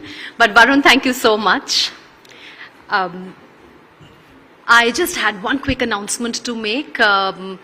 We are telecasting this event live, so if somebody is moving out of the room, please just avoid the cameras. You can see a lot of them, 1, 2, 3, 4. And so when you're moving out, just ensure that you're not moving from in front of them. Thank you. Now I want to take a moment to thank the audience of Pune, who have continuously shown their enthusiasm towards the new age of internet that is being brought about by Web3 community in India. And today here at Namaste Web3, we have an incredible lineup of panelists and presenters who are going to take you on a journey of Web3. We have for you 2 panel discussions with industry leaders who will deep dive into the world of Web3, followed by a fiery fireside chat. But before we move to our first panel, I want to bring to your notice the kiosks that have been put outside. They are set up outside from the house of Coindcx, Octo. So if you want to explore the world of DeFi, then you must visit these kiosks which are right outside. Also, if you want to be part of the Coindcx workforce, don't forget to interact with the talent team at the kiosks outside. Now, moving on, it is time for the first panel of the day, Web2 limitations opening new doors for Web3, a catalyst for innovation and collaboration. As many of you know, Web2, the current version of the internet, has revolutionized the way we interact and communicate online. However, it has limitations that impede innovation and collaboration. Web3's, the next version of the web, is poised to address these limitations and open new doors for a more decentralized and collaborative online world. Now, to moderate this session, may I request CNBC TV 18's Manisha Gupta to come on stage. May I also take the opportunity to invite the panelists for this session. Arpit Sharma, Managing Director, India, Southeast Asia and Middle East NEAR Foundation. He has a track record in enterprise adoption and business development in the Asia Pacific and Middle East regions. He's passionate about bringing Web3 solutions like Metaverse, NFTs, CBDC and stablecoins to the masses. We also have Firdaus Sheikh, co-founder and CEO Drive. She is a visionary entrepreneur with a strong background in business strategy, technology and finance.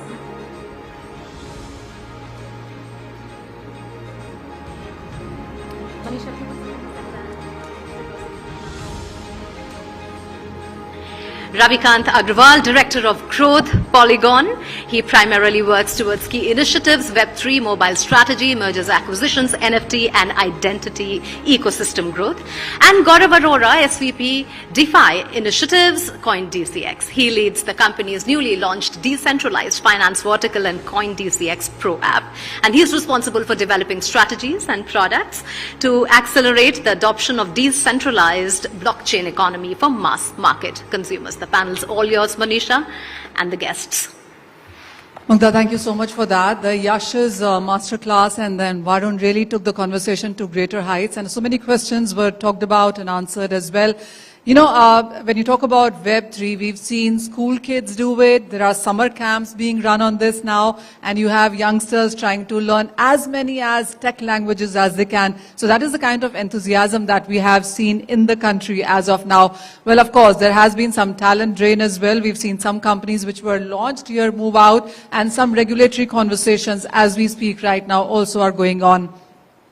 And very rightly, as Varun pointed out, there is just so much happening right now. I know I was interacting with Sandeep Nailwal some time back, and he said, you really have to read, and you have to read like 12, 16, 18 hours a day. I mean, do you guys do that? Not anymore. Yeah, because, you know, every year that you see, the last 3 or 4, 1 year you had cryptocurrencies, and then everybody started talking about DeFi and the kind of returns it could give to you, and NFTs, and then Metaverse came about, and now every conversation is about Web3. So that really is going to be about my opening statement that I would request my guests with. We already have heard so much from Varun. Thank you so much. That was really a context setting that you did. But Arpit, I'll start with you. And what do you think, where does Web3 stand as of now? Yeah, so it's a very, very interesting space where we are right now, right? So a lot of people have a good understanding of, not a good understanding, I would say somewhat of understanding of what Web3 is, right? So we always hear these definitions that Web3 is the next iteration of internet, right? It's a very broad brush with which a lot of people paint, and I also do that, right? So we do have some sense of what this thing is, right? But it is still very abstract. It is still very abstract, right? So that's the very interesting thing. And also as Varun mentioned, that this is incomplete, right? So we have a sense where we are going, and that sense is, okay, this is something decentralized, this is something where communities get empowered, where creators can earn more, right? So we have that sense of direction, but still it's very fudgy right now. So which is a very interesting place to be. Why is that interesting is because it leaves so much to be done. It has possibilities, right? It is like a seed which can grow into anything, right? So I see that, I feel it's a very interesting space in terms of how it is being defined. Secondly, we are at the cusp of great opportunity, and I'll talk in terms like in the context of India, right? So we have hundreds and hundreds of thousands of engineers pass out every year, right? And then we have a lot of technology professionals, right? So How many developers do we have in India right now? I don't have that number right now, but I know that there are 75,000 is a... That is not the number of developers. That is the number of developers with Web3 skills. Okay. So this was a number published by NASSCOM. Yeah, this was a number published by NASSCOM. Yeah, this is the developers with Web3 skill set, right? So, but number of developers is way, way bigger than that right now. So there is a huge, huge, pool to be tapped into. But what is very interesting about this is, and we have seen that in the past technology waves, that India almost always catches a falling wave and ends up being a service kind of a economy where we just capture a very small part of value. This time it is different. We are catching this wave, when it is rising. So I see a lot of potential in that, and I'm very, very optimistic that we are going to make big here. So Ravi, when we look at the wave, is it infancy? Is it a toddler? How would you age it? Put the age to it. I think again going to be a little difficult to put an age, but I would say that it is at a very appropriate stage where it's going to be running very soon. That's where we are. Primarily the kind of composability that we are sensing. There are a lot of Lego pieces that are now getting built. When those Lego pieces coming together, we would be able to see faster go-to-market for very, very innovative solutions coming out. And that is very different from, last few years where we have been, talking about more paperware, but now I think we are seeing more tangible solutions coming out. So all those, innovation that has gone in since last few years, those Lego pieces are going to be making it far more easier for the developers sitting out here in order to combine them and quickly start shipping up some more interesting, viable use cases. All right. Gaurav, your opening comments on this? No, I was just thinking of the question you asked him. I think if I were to put where we are, I think we are at the inception of the Big Bang. I think the Big Bang has just started. It's going to, accelerate at a faster pace, and there'll be like many, many large planets and suns and everything that'll come out of it, definitely. And each of them will, reflect a very different area of innovation. So, like right now, we have visibility into finance. But, there'll be something in gaming, and there'll be something in, travel. And I heard of very interesting use cases. So we don't even know of the use cases that will come out of it. But like I said, what's exciting is that the Big Bang has started. And we are right at the beginning of it. We have the opportunity. We have the manpower in India. We have, I think we are very well placed for a lot of reasons as a country to kind of take advantage of it. So just super exciting to be here at the kind of the cusp of it. All right. Firdaus, I want your opening comments as well before we delve deeper into this. But where do you think Web3 stands right now? And so much has been spoken about, and we do understand there are challenges onto this too. But from where we are, how are you gazing into the crystal ball? I guess for me, it's also about, it's a technological upgrade. There's a decade of Web 2 that we have seen. And from here, what we are talking about Web 3 is, it's basically an upgrade to what technology was able to do till date and how we are going ahead from here.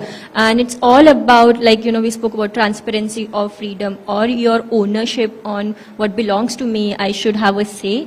And people don't understand the concept of freedom unless and until it was about independence. It hurt us when we were controlled by someone. We don't understand this with our own data and, our own privacy at this point of time. The day people start realizing it, and that's when we see a huge difference that will happen in the industry as a whole. Let's dwell into each one of yours experience and knowledge as well. And Firdaus, let me start with you. What are you doing right now into Web3? What are the challenges that you have experienced? I run a company called Drive. Drive is like Uber on blockchain. And in the Web3 space, this is a use case that has been spoken about so many times, like imagine Uber on blockchain. But why do you have to imagine Uber on blockchain is the first and the most important question. And that's where, the whole problem statement of be it Uber, Ola, or any other ride-hailing company that exists today work on a very fundamental that it is centralized. It is controlled by a centralized company. company who control both drivers and riders in this ecosystem. We all are aware of situation where driver keeps telling us about, like, okay, there's a huge commission that we pay, they cancel your ride. Now, these are the very basic problem that centralization has created, where both drivers and riders feel control. They feel they're stuck in this vicious circle because we don't have any other way out. And that's what Drive is about, where we connect driver and riders directly with each other without we controlling, be it the fare that you're paying to the driver or the commission. So we don't charge any commission from drivers, making sure not only they share value among themselves, but also share reward among themselves. Now, obviously, because it's a huge industry and, which is obviously manipulated and controlled by the biggest player that we know, we are still able to make a place for a very reason of how we are different and how we are solving the problem that is they call, so-called disruption. We call, it was a technological disruption, which has also created their own problem. And I guess that's what Web3 for any other problem statement that you see is solving, is the gap that Web2 has created. Well, very well said, because as Varun also pointed out, aviation, power, and some other sectors already have adopted that. Land records is another thing. This one is with you, Arpit. Near, how do you see it working? What products do you have? What projects are you looking forward to? So for us, it's very, what is very important is how do we bring real Web2 users, let's say, or mainstream users to Web3, right? So Web3 has a very niche user set right now, which are called, let's say, Web3 natives, degens sometime, right? So what the view that we have is, what can we do to bring masses to Web3? So that's the problem that we are solving for. Now there is only pretty much one answer to that, and that is how can we simplify all of this and then simplify it some more, right? At multiple levels. For example, I always think of a Web3 app, and I think of the mom test. Can my mom do this on her own without actually me standing over her head and telling her how to do it, right? So unless and until we simplify these applications to that level, it is not going to happen. So what we are doing is we are working with leading Web2 products, right? For example, there is a amazing product called Sweatcoin. It's you walk and you earn points and then you earn tokens, right? So the user, even for a very, when they start using the application, they don't even know that they're interacting with something called as Web3, which has a wallet, which has custodial wallet and non-custodial. They don't know, they don't care. They just walk, they earn points and they're happy. And eventually you take them from that journey where they start with a familiar Web2 app, very familiar experience, and then take them to that overall, Web3 ecosystem where they understand what is the value that Web3 is creating. That's one. Secondly, simplifying this for business decision makers, right? So this is the most beautiful thing and the challenging thing at the same time for Web3 is that all the conversations start with technology, zero knowledge, sharding, this, that, scalability. The reality is this is under the hood, right? It is not for a business decision maker. What is important is what is the problem it is solving. If we are not able to lead from that business side of things, it is not going to, we are basically creating entry barriers, scaring people off, that this is something which is very difficult to do, right? So we have to simplify the language that we speak. So, just to summarize, simplify the user experience, create seamless user experience, and overall simplify the communication. How do you communicate with your end users, your decision makers, developers, etc.? All right, so solving problems and making it easy. So one thing I have against Varun is when he started talking about Digi Yatra, he said, I'm a geek is the reason I read the FAQs.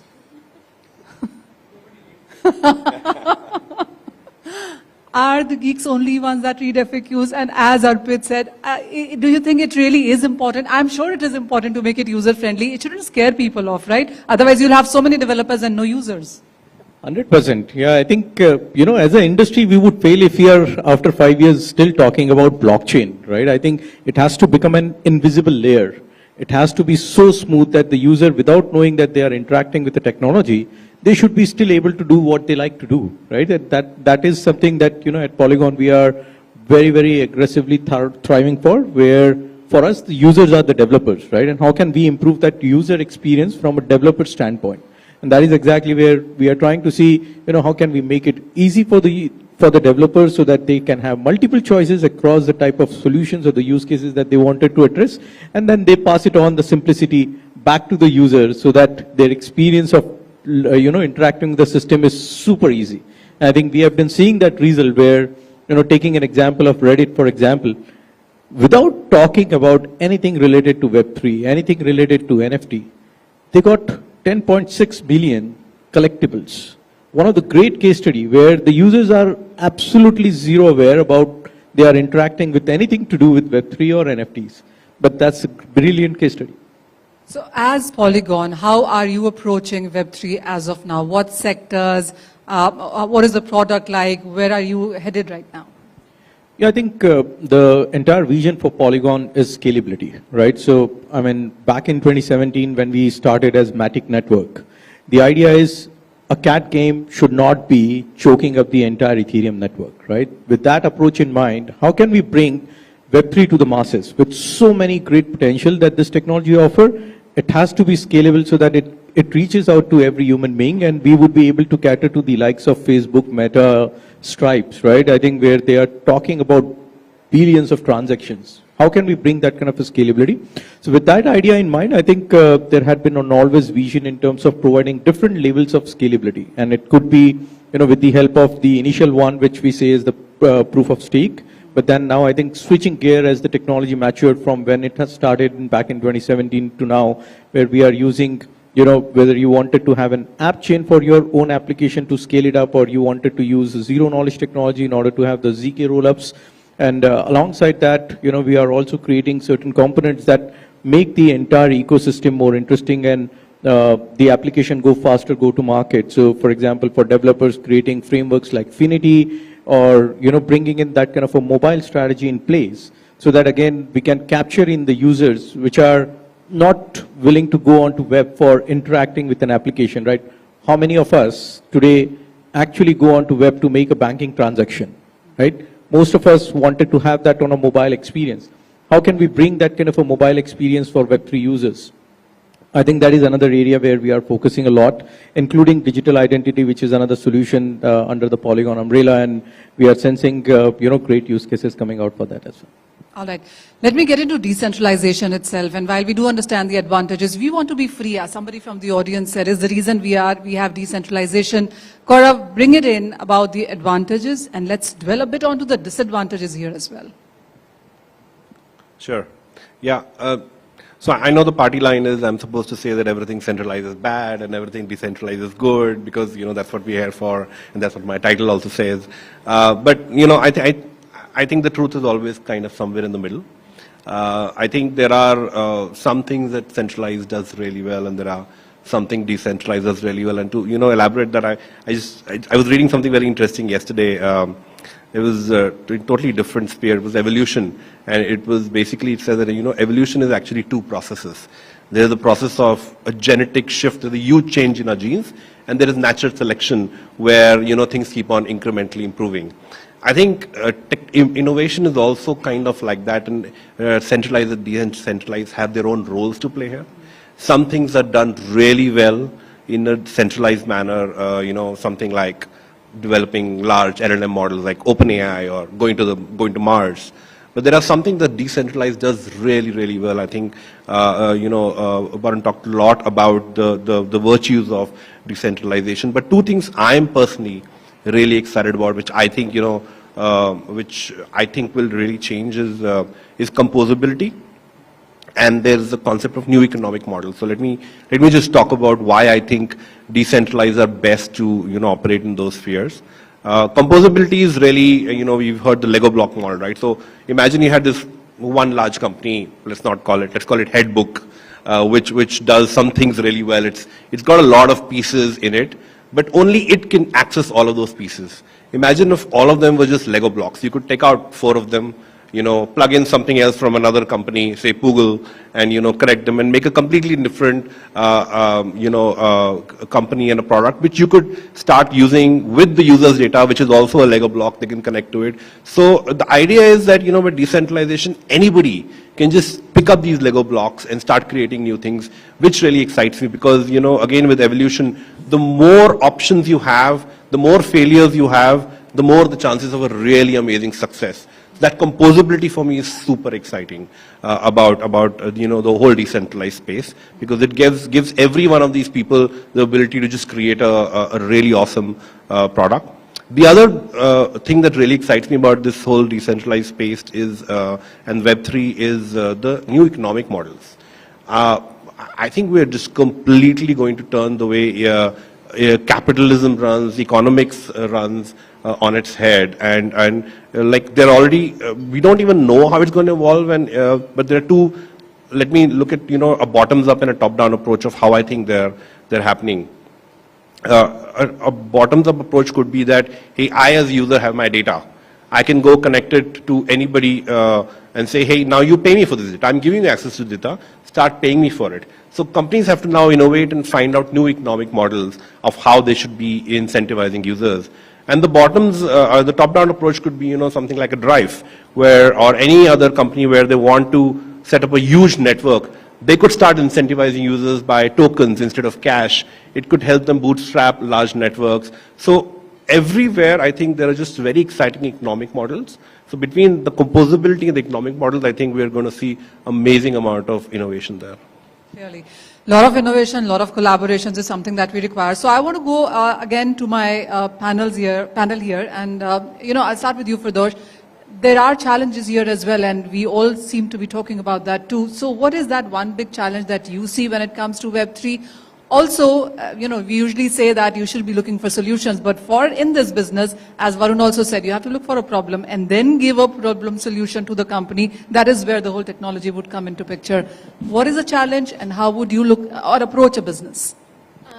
So because, I don't come from this space, I'm a chartered accountant by profession. And for me, this journey actually started with my own problem where my driver asked me, cancel the trip, I'll take you to the airport, pay me $100 less. And that led me to actually explore blockchain as a technology and get to know about what it actually is.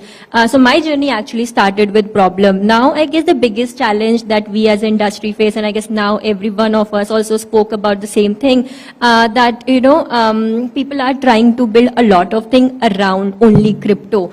Most of the use cases that we see are built for crypto. Now we need to understand the crypto audience is still very small. If you keep building for the same audience, after 5 years we will be still speaking about how mass adoption or how billion users will come to Web3. So I guess looking for problem statement is what everybody talk about, but it's not like tomorrow go out and start looking for a problem statement. I guess anybody who has built anything which solves problem, it's a personal story. And I guess we specifically Indians someone who live with a lot of problems, we face a lot of problem in our day-to-day life, more than anyone else. And if you start looking to solve that problem, I guess for a lot of problem, there is a solution. And Web3 do provide a lot of solution. Just to start with, how you can bootstrap with tokenizing the whole network effect and bring more audience to just start using something that you're trying to build. So I guess the biggest challenge is stop building just for crypto. And if we start doing that and build things that really matter, build things that will become part of day-to-day life of people. It's an underlying technology and it has to stay there. So that whole realization is very important, and I guess that's why we all are sitting here also, to make people realize that Web3 is beyond crypto. It clearly is, and that is something that we've been talking about for a very long time now. But Arpit, what is the challenge that you see that we should be preempting right now, and how would you want to tackle this? So I think I would build on that point, right? So we really have to understand, right? So right now, on use cases, right? So I saw a very funny picture where somebody was using their MacBook as a door, stopper. So they will open the door, they will put a MacBook there. Yes. Can the MacBook do that? Yes, it can do that. But is it what it is built to do? No, it's not. It's not built for that purpose, right? So we have to save ourselves from a confirmation bias. Okay. First thing that everybody should be aware of is that once you have a hammer, right, everything looks like a nail. You should not fall into that trap. Web3 is a technology, very impatiently we have to understand what is it that it solves, what is it that it doesn't, right? So I talk to a lot of enterprise clients, and the first question that we have to ask is, does this really require Web3? Okay, it's not. So we have to, again, we have to get out from that clan-like mindset, Web 2 versus Web 3. There is no Web 2 versus Web 3. It cannot be. It cannot happen, right? At the end of the day, it is Web 2 getting improved in some way, getting some new features, moving into a different kind of, getting some new upgrades, whatever, right? So it's not versus. The versus mindset is very bad. We have to get rid of that. So first of all, find real problems to solve. Second, get out of that versus mindset and start building on top of what already is there. So there are so many amazing applications that are out there. So we have to think like incrementally also. So there is a disruptive way that we are solving things, but there are a lot of incremental changes that you can do to make things way, way better. For example, let's say the way medical records are handled today, right? Or for example, let's say the way your browser cookies are handled. What Brave did was with basic attention tokens, right? So basically running using the same applications which are there, which are catering to millions of people, bringing what is best in Web3 to those applications to create a positive impact on that user base, right? So we have to get into that assimilative stage rather than that client mindset, right? And then third piece is, at this point, again, I'll go back to my previous point, right? So we have to de-jargonize it, we have to simplify it, we have to make it more, solution oriented rather than tech oriented. So I feel, these are the three problems and these are the three things that we need to be doing slightly differently than what we are doing right now. I'll come to you with an example. A big jewelry company recently put their jewelry in a metaverse. Then I had a conversation with various other jewelers as well, and they're like, they can do that. They are huge, they are big. So even if they put money and it goes down the drain, that's okay. We wouldn't want to spend that kind of money. What is it there to learn from this case study? So I look at this case study in two different ways. Okay, first of all, why will a jewelry store or jewelry brand do that, right? So if you look at these big companies, right? So there are two parts. So there is a core to their business. Okay, right now all the enterprise clients, they are in the mode of kind of exploring what this Web3 is, and they are doing these use cases which I call peripheral use cases. They are like easy and harmless way to actually explore this, okay, without threatening their core. So that's one way of looking at it. Secondly, coming to your point, right? So I feel a deeper question has to be asked. Like, is it an immersive experience putting it as a shop front? Is it what you really want to do? Or is it the only thing that you want to do? Or do you want to go deeper and say, with this jewelry, there is a, get it to a phygital kind of a thing. Or is it just FOMO? Yeah, so FOMO, I would say, yeah, FOMO is big, right? It's not just this company. There's a diamond company I know of. There's a tire company I know of. You can buy it online and then you will get tire delivered to your, there's just so much that the Indian companies seem to be experimenting with. Yeah, so I would not say this is FOMO. This is like, for me, this is very well thought out way of experimenting with a disruptive technology, right? So if you don't do this right now, we may look at these superficial use cases and feel that, maybe this is not adding that much value to the business, which is right. In a lot of cases, it will be right. You can actually make do with a normal e-commerce website, right? But right now, the point is not that. Point is, how will you get ready for that Web3 when it comes in full force, right? So these companies which are taking these incremental steps like getting into metaverse, setting up space, so they are kind of warming up for what is to come. Okay, why I say that? Like today, the generation of let's say 12 to 18 or whatever, 12 to 22, what I feel is that they are Web3 natives, right? So they go on Sandbox, they play in Decentralized, they have communities there, they don't want to go outside, right? So they are Web3 natives. The way these people consume information is very different from the way that we consume information. And if these companies, like these diamond companies, these jewelry companies, they have to stay relevant to this new customer segment that is Web3 native, they have to be in the space where these guys are, right? And to do that, it is not, you can leapfrog it, but you have to incrementally build up your capacities, you have to incrementally build team, you have to incrementally, for example, today, there is no budget for any blockchain or metaverse or anything, right? So you have to build towards that. So I think these are the small steps that these companies are taking to prepare themselves for this Web3 mainstream adoption that will come very soon. Like it's not that it will be in a decade or so. It is already there. It will grow very fast. So I think these companies are just warming up for that, and I think it's a good step. Clearly. Ravi, I'll just take over from what he said and put it in a different way to you. What the companies also do not like is the way it surges and then stops, and then there is no regulatory clarity, and then it surges suddenly again. It is that, run, pause, it what really bothers Indians right now.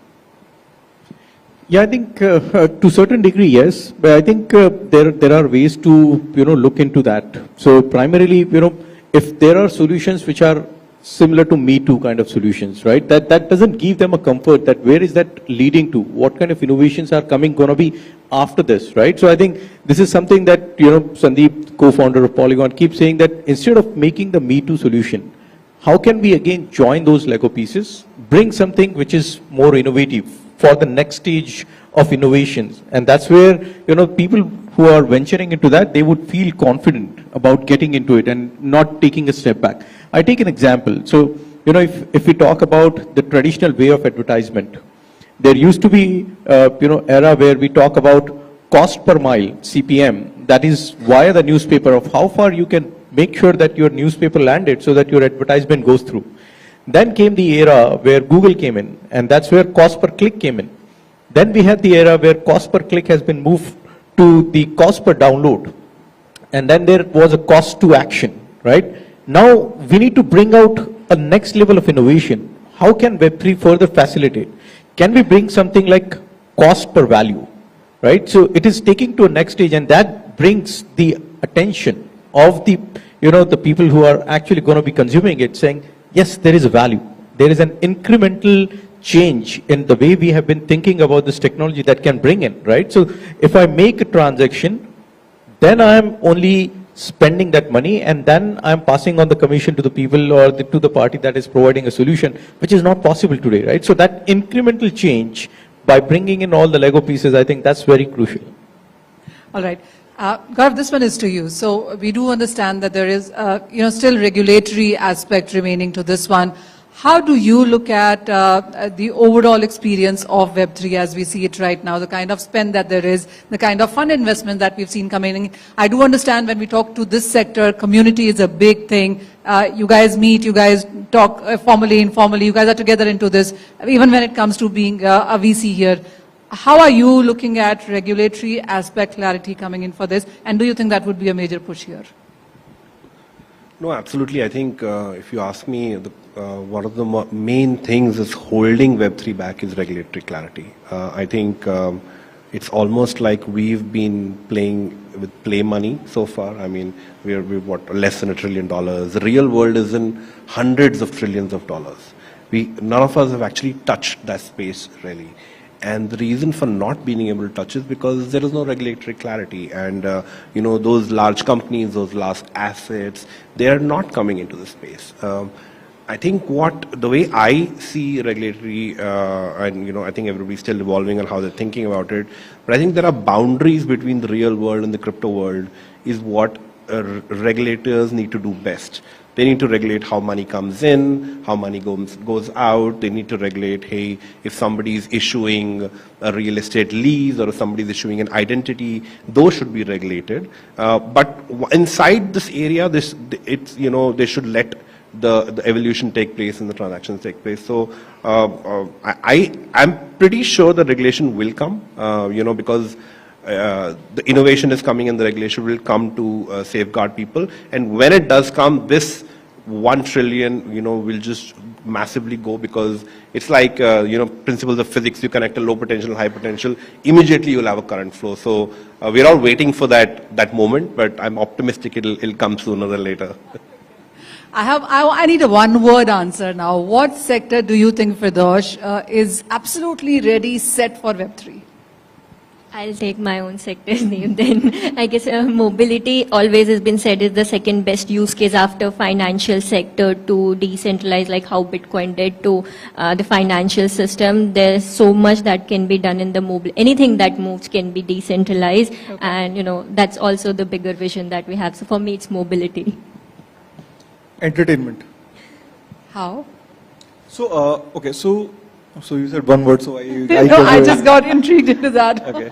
So I think entertainment is a sector which has always been because this is a sector which lives on people consuming their whatever they produce, right? So if you look at how entertainment is evolving, right? So lately, if you have noticed, like Netflix is pushing games on their platform, etc. Right? So now what is happening is with this metaverse and immersive technologies coming up, and token gating things happening, and IP rights, etc., which can be tokenized as NFTs. So I feel that there is immediate value unlock for entertainment sector.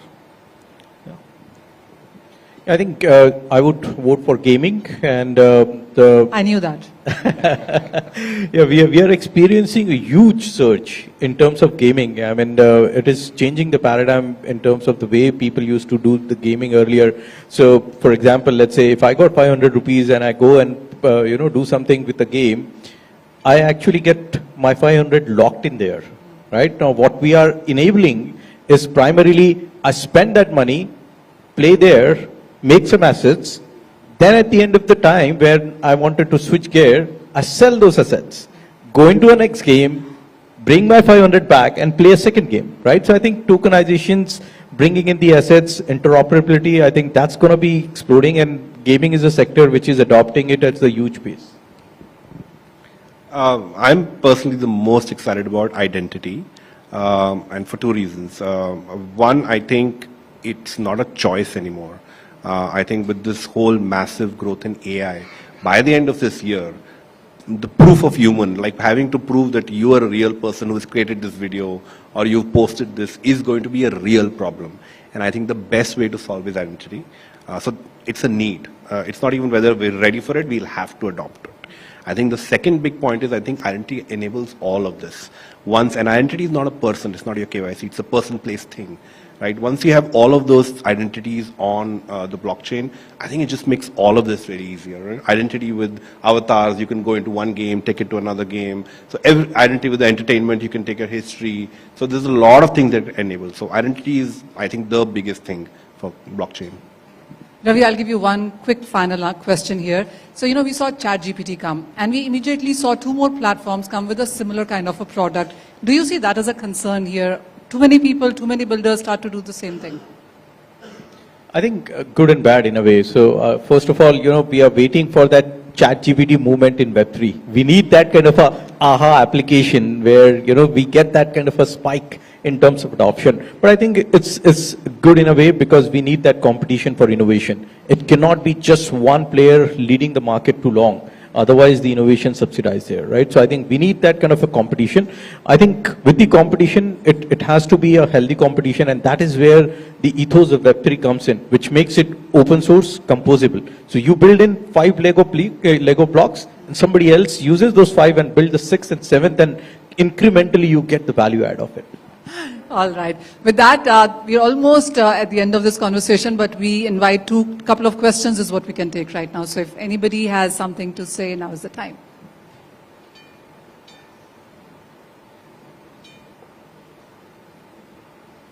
Nothing? All right. With that, thank you so much, panelists, for being here, and thank you so much for this conversation. You have something? Okay.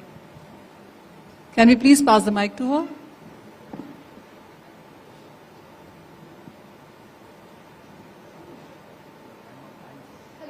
My name is Neha and I come from a legal industry.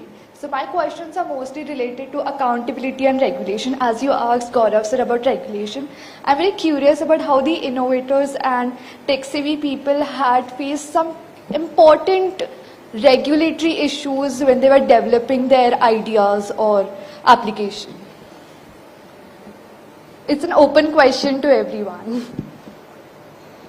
I can try it. So I think there is always a citizen-first approach that a regulator would take, right? They need to think holistically. They cannot just be focused on one dimension. They need to ensure that the rights, the kind of consumer protection that should be there. So they think, pretty much from all the angles.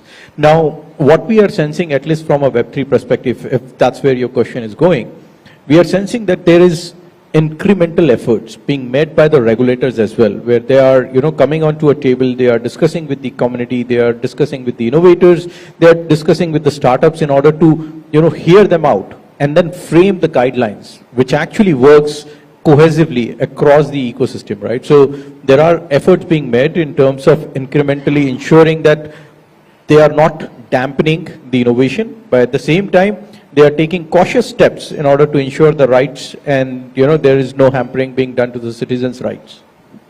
Just want to add, right? See, a regulator has no competition, right? Unlike all of us who have competition.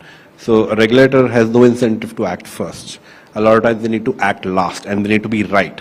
So they will always take their time in understanding the space, and then when they finally act, they act for the good of everyone. They have very less chance of mistakes. So I think that's what they're doing right now. They're understanding all of this space.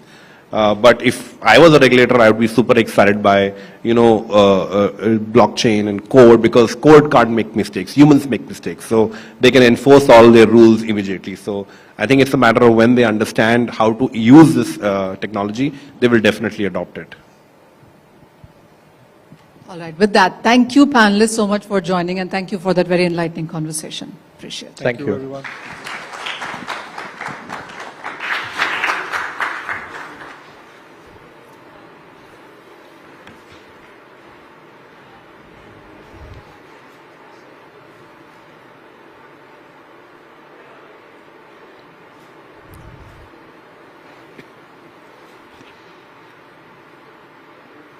Well, a big round of applause for all the panelists. And before we move ahead, just wanted to quickly welcome Mr. Dilip Chanoy, who has recently been appointed as the first chairman of Bharat Web3 Association. Thank you so much for being here, sir. Thank you. And now it's time for a fireside chat session. The topic for the chat is accelerating Web3 adoption, taking Web3 to the masses. Now, accelerating Web3 adoption and taking it to the masses will require a concerted effort from the entire ecosystem, including developers, entrepreneurs, investors, and even regulators. Despite the potential of Web3, adoption has been slow, and many people are still unfamiliar with the technology. To moderate this session, may I welcome again to the stage Mr. Ravikant Agrawal, Director of Growth, Polygon, and to join him here, Manisha. If we can have both of you again.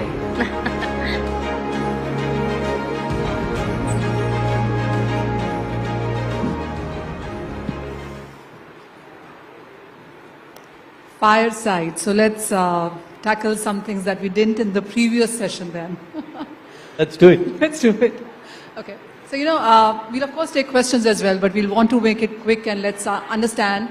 My first question to you is, what does Web3 promise? What does it hold for us as citizens, as students, as builders, as the economy, overall stakeholders?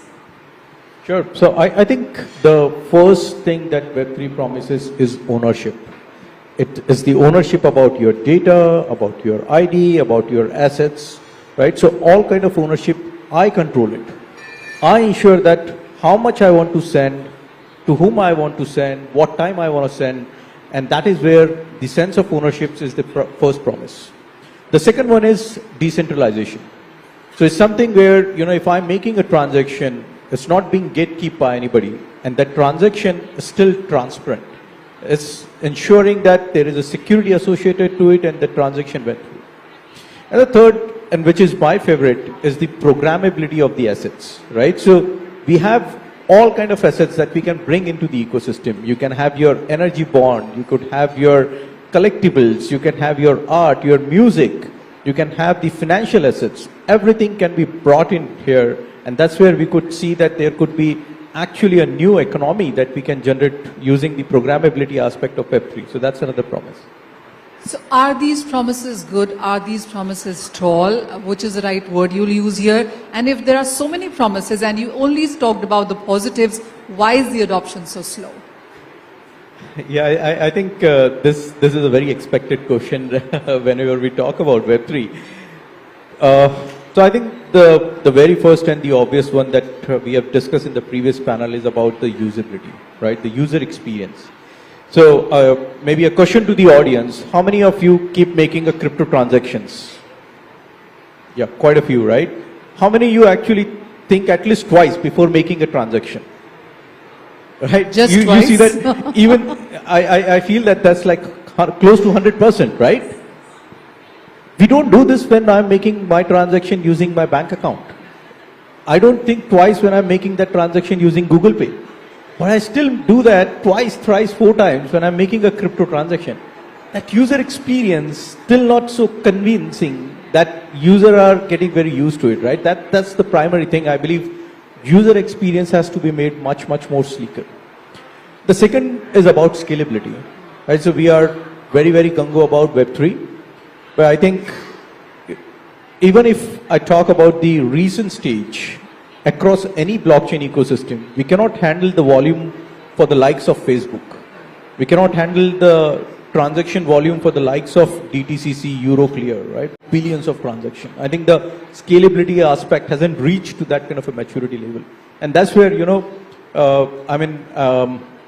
the tech maturity has to reach to that stage where we are seeing the use cases which require that kind of a scalability. And I mean, shameless plug, but Polygon ZK is something that we are working in terms of addressing this one. And the third one, which we again discussed in the last one, is the regulatory uncertainty, right?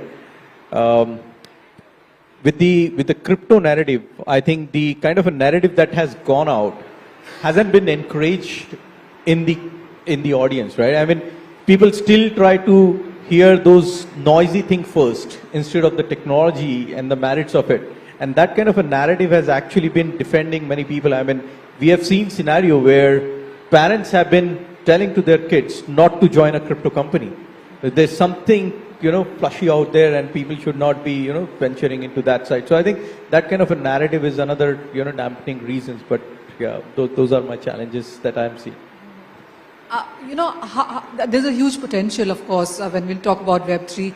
We've discussed that in the previous panel as well, but where do you see a want of Web3 and the inability to reach there?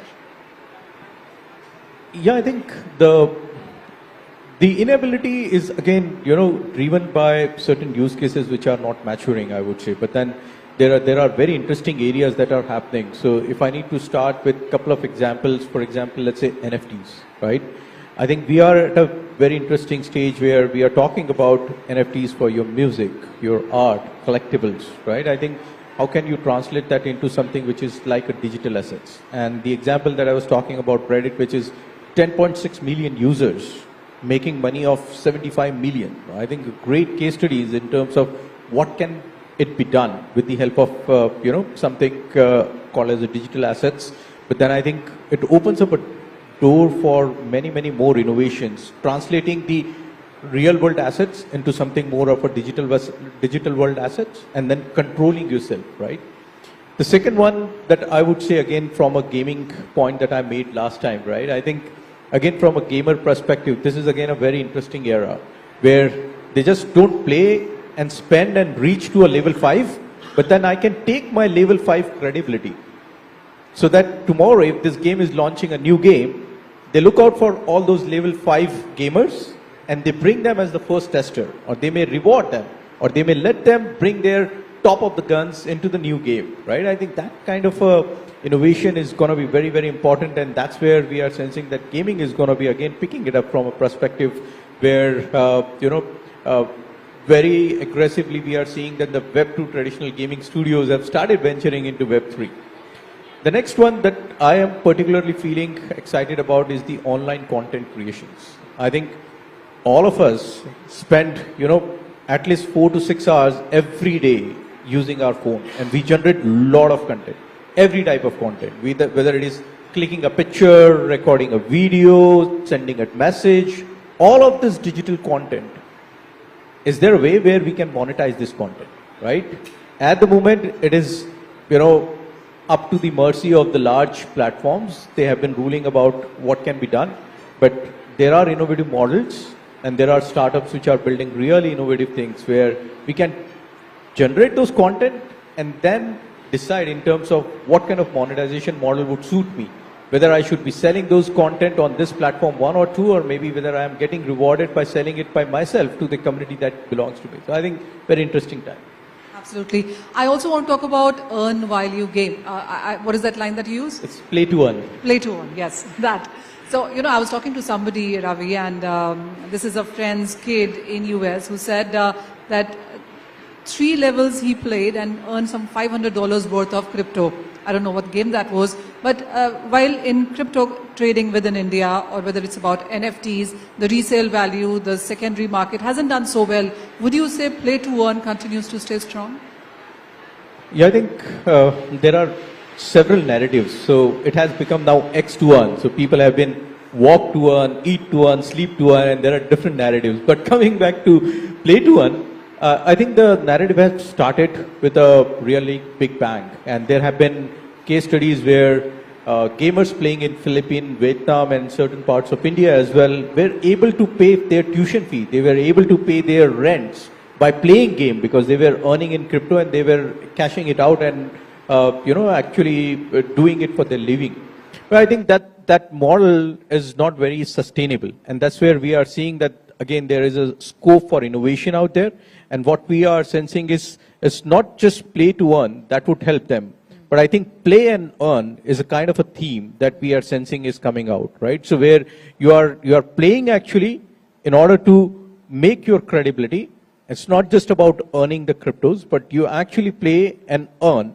And that is the model that we are sensing where there are multiple other things needs to combine together, but that's very interesting space. And again, I would be, keeping you updated in terms of the innovation that are going on around where they are, it's not just about playing games, but I think there are mixtures which are coming in where gamers are building their reputation and those reputations are earning them money, right? So that's where I'm going play and earn. Everything has a value, isn't it? So we do understand that Web3 has a lot of challenges. What is a challenge that you think needs to be solved, sorted right now? Difficult to pinpoint one. I would say, if you ask me, I think the experience is the topmost thing, right? And in my view, I think we are, collectively across all chains, maybe counting as 3 million users. And we are talking about 7 billion plus population, right? So it is as small as dot, I can say, in terms of the adoption, but the technology has so much promises to do. That's where we are thinking that the user experience has to go to a scale where it becomes easy for anybody to start adopting. And that's where, again, from Polygon perspective, when we think about it, we are trying to sort it out by our mobile strategy. So we are trying to, work it out with different dimensions. I think mobile strategy is one of the way where we are trying to see how we can make it simple, first of all, without asking the user to change their behavior. How can we make the technology available within their same environment, within their same surface? So mobile is a new surface that, more than 5.4 billion users are using, right? So how can we get into the hands of those users? And that's where the adoption would grow.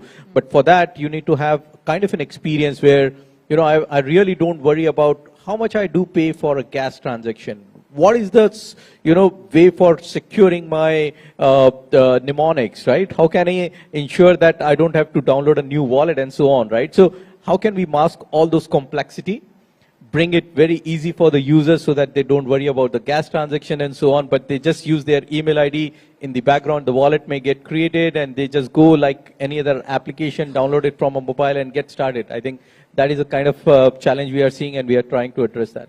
So how soon before we get there and what would take us to get there? I think, so I go back to your questions where you said that, where we are at a toddler stage or where we are at adulthood. I would say that, we are at a stage where we have started running. But that, whether you consider that to be a toddler running or you consider to be an athlete running. You said money is not a problem when it comes to Web3. What is the problem? Yeah, absolutely. I think there are, investors who are looking out for innovation and there are different pockets of innovations now, or investors, I would say. So not the traditional VCs are the only pockets of money out there, but even the firms which are hungry for innovation, they are all starting their own accelerators and they becomes an additional dimensions in terms of funding the innovation. So money is not a problem. I think, there are 3-4 dimensions. So the first one that I was referring to is builder has to think out of the box. They cannot just create a Me Too kind of a scenario. That's something that we need to address, right? There is so much of composability aspect from a Web3 perspective that the builder should look upon. The second aspect is how can we get the certainty from the government aspect as well, right? So, especially if I talk about India, I think there is a huge potential. We are seeing that India has now become the top 3 in terms of the unicorns, right? So I think there is a great potential and we are at the forefront for the wave of Web3 this time, right? So I think we need some kind of an, I would say, acceleration in terms of the guidelines. Government is doing really great job in terms of self-adopting the solutions, but I think a little more clarity in terms of how the overall framework would look like for crypto side of it. And then additionally, I feel bringing in the kind of a culture of not just learning, or rather, learning by looking at YouTube or the read material for Web3, but living into it.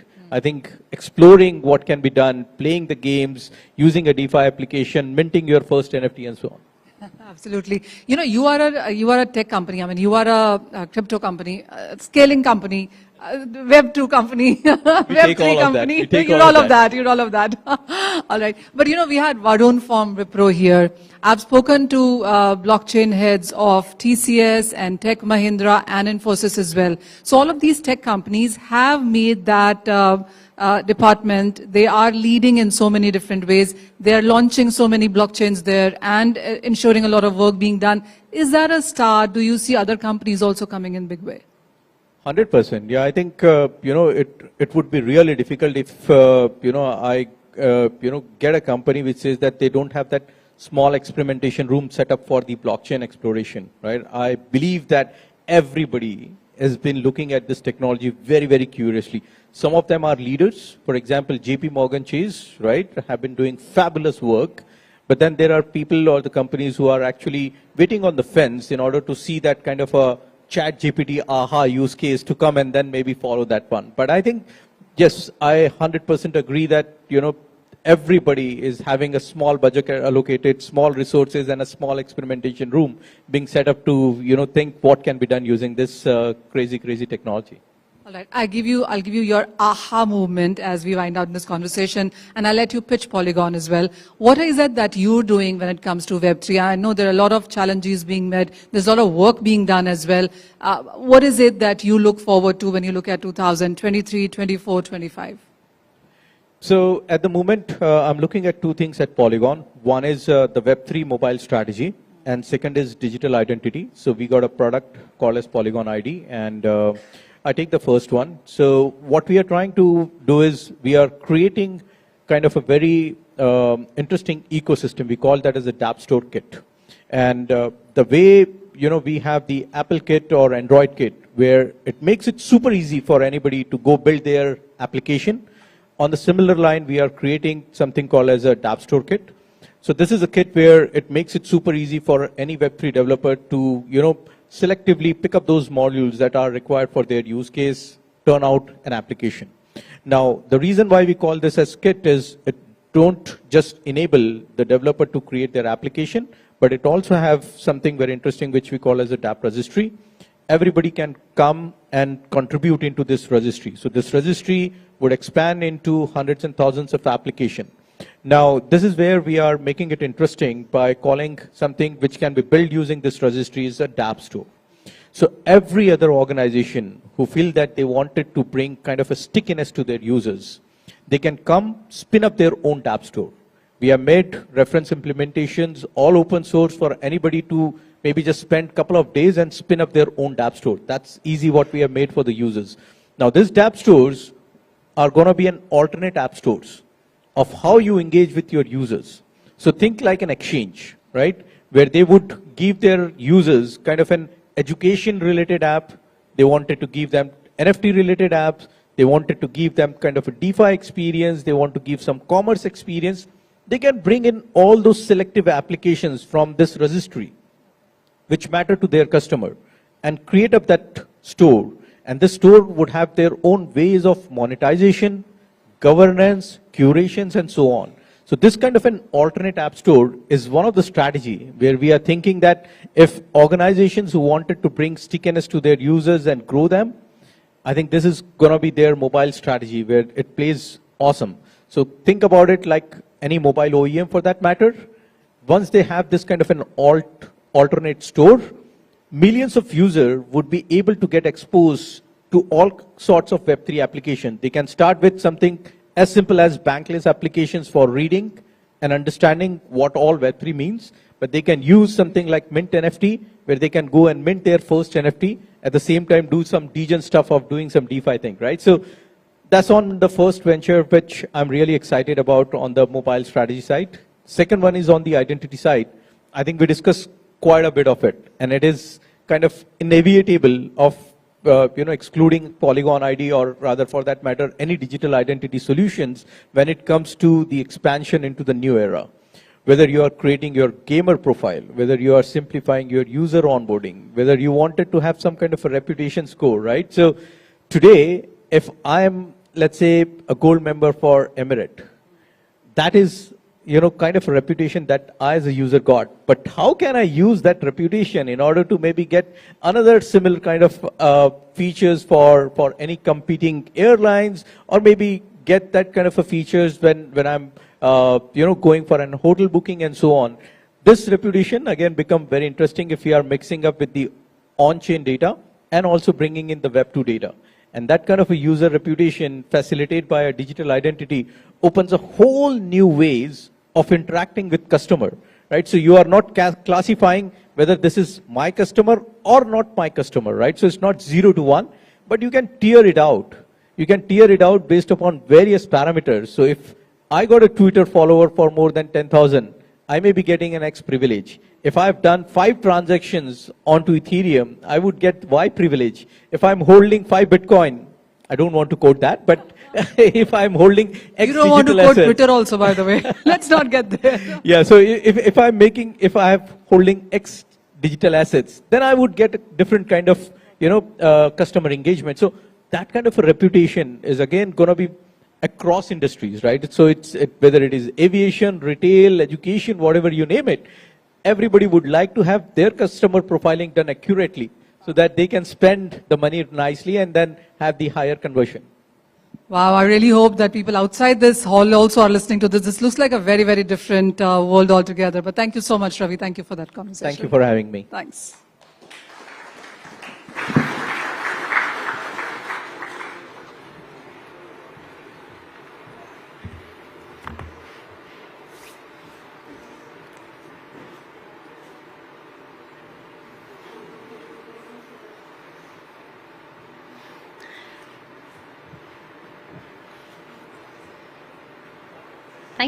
Thank you so much, Ravi and Manisha. All right then, a gentle reminder, we have created a Telegram channel, Namaste Web3 Movement, where we will keep the dialogue on beyond today as well. And we'll be updating you about the subsequent chapters. So please scan this code.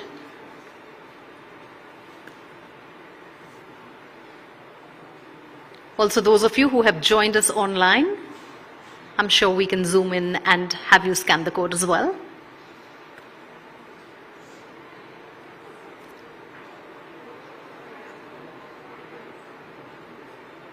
All right, next up, it's time for the last panel of the day, my current favorite. It talks about diversity and why diversity matters in Web3. Now, Web3 refers to the next generation of the internet, which is characterized by decentralized blockchain-based systems that enable greater privacy, security, and autonomy for users. Diversity matters in Web3, which refers to the decentralized web powered by blockchain technology because it promotes inclusivity, innovation, and fairness. Without diversity, there is a risk of creating a centralized and exclusive ecosystem which could lead to discrimination and inequality. Moreover, diverse perspectives and experiences foster creativity and help identify and address blind spots in the development process. By prioritizing diversity in Web3, we can ensure that technology benefits all individuals and communities and helps to create a more equitable and just world. In this panel discussion, our experts will explore why diversity is crucial for development and success of Web3. They will examine the benefits and challenges of promoting diversity in this emerging field. To moderate this session, may I once again request Manisha to come back on stage. And also, my panelists for the session are Rajbir Kaur Bindra, Associate Vice President, Human Resources, Coindcx. She leads talent acquisition, employer branding and HR activities, and she has helped hundreds of crypto, blockchain and Web3 enthusiasts start their journey and progress in their careers in this exciting industry that's believed to be the future of technology in India and worldwide. Tarun Katyal, founder and CEO Koto, a social community platform that empowers women through content ownership and collaboration. He has over 20 years of experience, needs no introduction.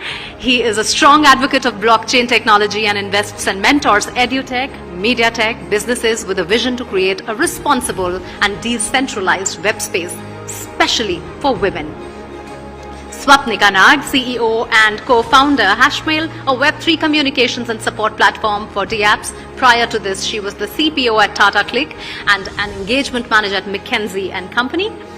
And Jnana Lakshmi, TC co-founder, the Phoenix Guild. She is a dev advocate at Starkware and co-founder of the Phoenix Guild with over 6 years of experience in the Web3 space. She's a passionate advocate for education and diversity and delivers talks in these areas as well. Over to you, panel, and Manisha. Tarun, how are you feeling sitting with all the women on the stage? Very privileged. Amazing. You know, we were doing a show on Network 18 about crypto and Web3 and blockchain and NFTs and all of those things. And we did 12 episodes and not one woman. And then we were like, okay, let's get a woman. And nobody in India. So we had to go abroad, as in, yeah, really. But this was a couple of... You got to look hard enough. Yeah, clearly. Now that I see it around me, clearly. All right. But yes, inclusivity, diversity, social justice, people of color. There is just so much when you have to talk about diversity. And I want to get the initial comments in, because when we talk about any sector, and when especially we talk about blockchain, there is this conversation on whether or not can this one technology change the way we do business right now, especially when it comes to inclusivity and diversity as well. Tarun, let's start with you. Okay. So, yeah, I truly believe that, you know, there is no gender divide or gender bias. It's really in our head, and it comes down from whether it's Web 2, whether it's Web 1, whether it's Web 3, it comes from the pro-tech mentality that has existed in India. You remember earlier days, there was this big conversation, there are not enough women in blockchain, and then there was this whole huge movement started about women in crypto, women in blockchain. What was that? That was it, yeah. There were not enough women in banking. And then came, you know, Mr. Kamath, who gave so many women the opportunity to become banking CEOs. You're not taking names here. You have to give him the credit for, you know, what he created, right? And it does come down to eventually the set of people who have the power and the influence, that whether they want to be inclusive or not, whether they want to be diverse or not, because I do believe that it is incumbent and responsible upon all of us to be able to find talent and give them their wings, right? And I think talent shouldn't have that gender badge or the gender divide at all, you know, when it comes to whether it's blockchain or whether it comes to Web 2, whether it comes to AI now, because that is the next hot button, right? I'll tell you my own story. When we started to build Koto, people asked us, why do you want to build this for women, and why can't this be an open platform? Why don't, you know, it'll be a much better business proposition if you do it for everybody else, right? You're limiting your business opportunities. We will tell you so later, and so on and so forth, right? It took a lot of convincing myself and everybody else that we were doing the right thing. And there were moments that, you know, that the team also, and women also thought that it was worth giving it up and going for an open platform, right?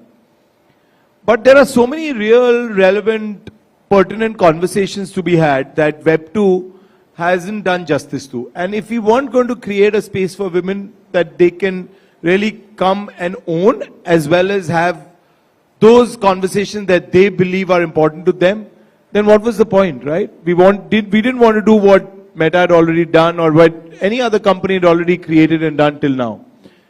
And I think when you start to take steps which you are very convinced about, which you think are going to be really changing the divide and have a deep sense of purpose behind them, then things start to really happen. So whether you are willing to take that first step to change is incumbent on you. You know, Rajbir, this one is to you, and I have had so many conversations on whether Satoshi was a woman.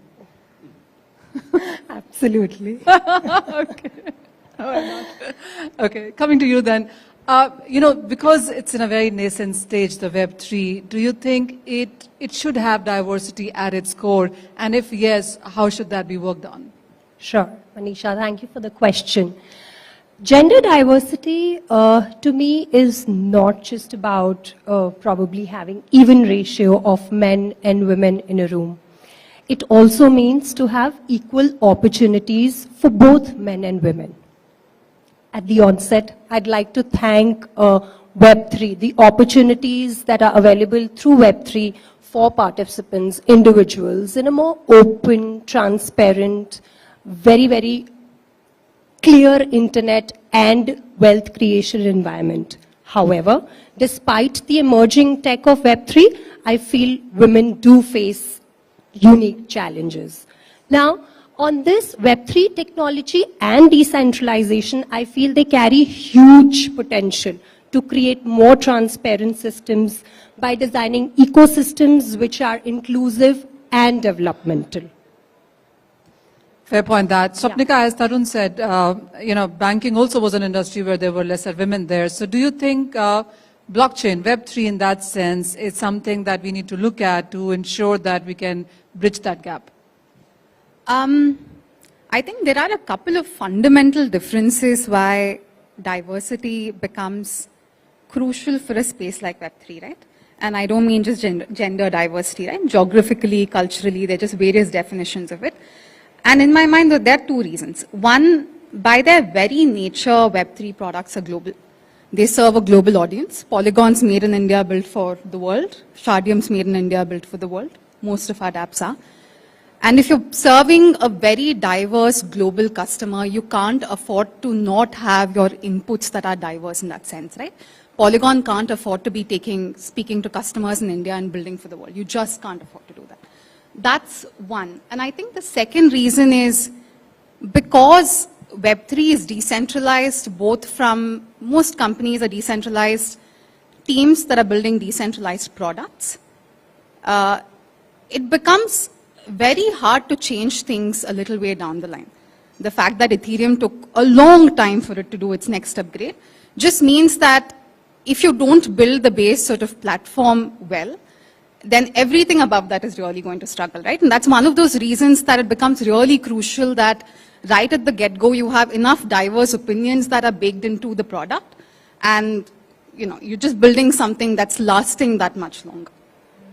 Nana, what's your sense when I talk about equality, and as Swapnika mentioned, not just on the gender bias, but whether it's about other incomes, geography, all strata, people of color for that matter, there is a lot of conversation on this, but is enough being done on this? So, I have been in the Web3 ecosystem for about 6.5, almost 7 years now. Right? I started writing Solidity code when it was probably version 0.4.x or something. It was very unstable. I think we have come a long way for sure, but we do have a long way to go. I think it's not like we are there yet. We can read the room, right? And we can see there just aren't enough women, because I totally agree with the point that it's not just about having representation, but it's about giving them those opportunities, being able to have a space where they can, ask questions, where they can make use of these opportunities effectively. So I think we are progressing for sure.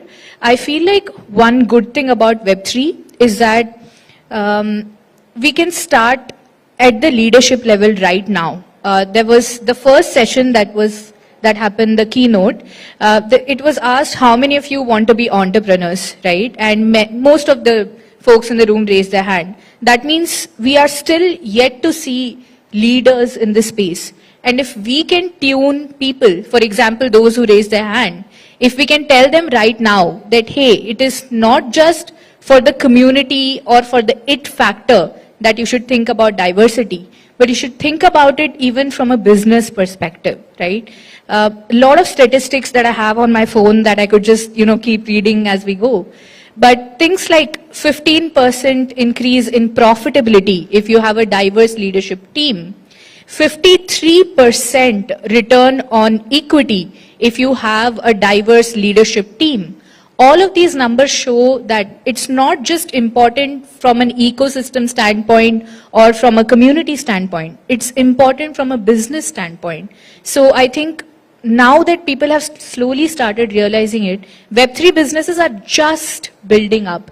So if we can start now, and I think we should be able to do something or create an ecosystem which is much better than the existing Web2 ecosystem. Right now, people in Web2 are scrambling, right? There are incentives to hire female devs, right? And right now in Web3, people are aware that this is a business requirement. So that in itself is a great incentive. And if we can just keep talking about it, keep spreading this message, I think we'll reach there hopefully sooner than, Web2. Other sectors. Manisha, on that point, actually 3 points come to my mind. I feel that there are 3 key points that one should keep in mind while we are talking about diversity in the Web3 space. One is measuring and enabling. A very critical, yet a very granular step, is to measure representation of women across, whether it's the founder ecosystem, the employee-led ecosystem, or the investor-led ecosystem. It is important we quantify their scope and then progress into, their progression passively.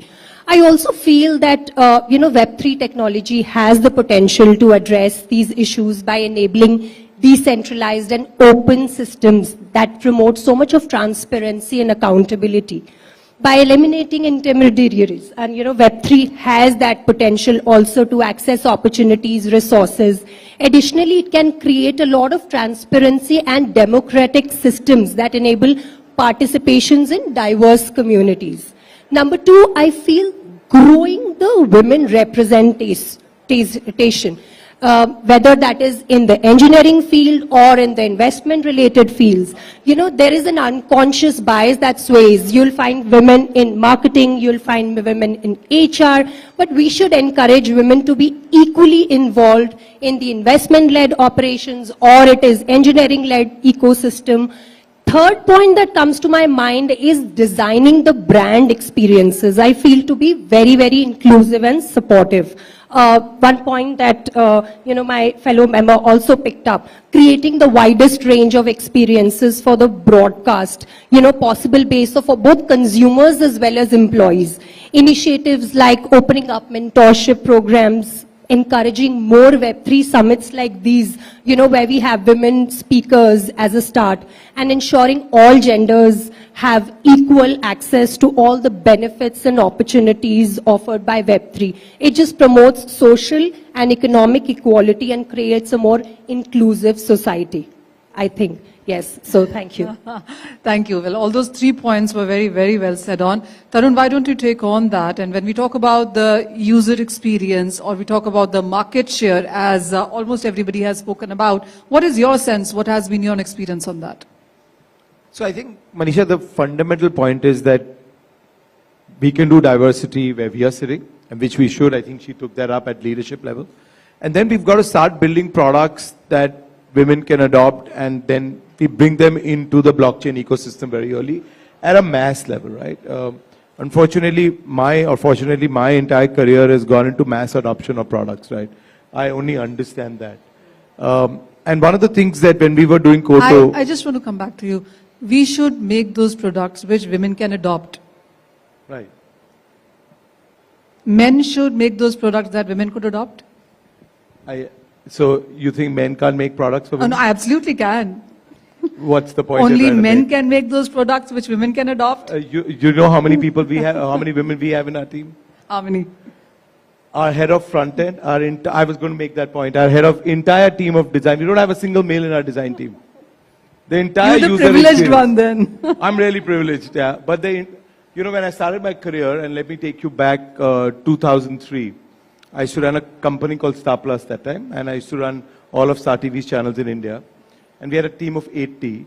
And guess how many men we had in that channel, in that team? Take a guess. 20? 2. There was me and my head of research, and that's it. So I've had a long career of having very, very large women teams, right? Same when I ran Sony Entertainment Television, my team was pretty much the same, and Monica Shergill, who runs Netflix today, or Manisha Tripathi, who runs Colors today, all of them were in my team. And Nina Jaipuri, I'm sure you know her, right? All of them, we all work together. And I've always had the privilege of having a large set of women working with me. But the point I was trying to make is that I think mass adoption for women in crypto or in blockchain is very essential. When we built out Koto, we wanted to make sure that all women creators and all women users got into the ecosystem. I met her very early on when we were building the community platform, and we had some very good engaging conversations, and she asked me some very good questions around how we're going to really get the community into it. Today, 3 months down, we launched in Jan, we have about 200,000 women on the platform, and each of them engage or create content or bring referrals into the platform and then earn tokens through that. And so you can imagine how many women have been now inducted into the blockchain ecosystem already. And our hope is that we are already taking this global into MENA and into Southeast Asia, etc. Like she said, all Web3 brands are global by nature and by design.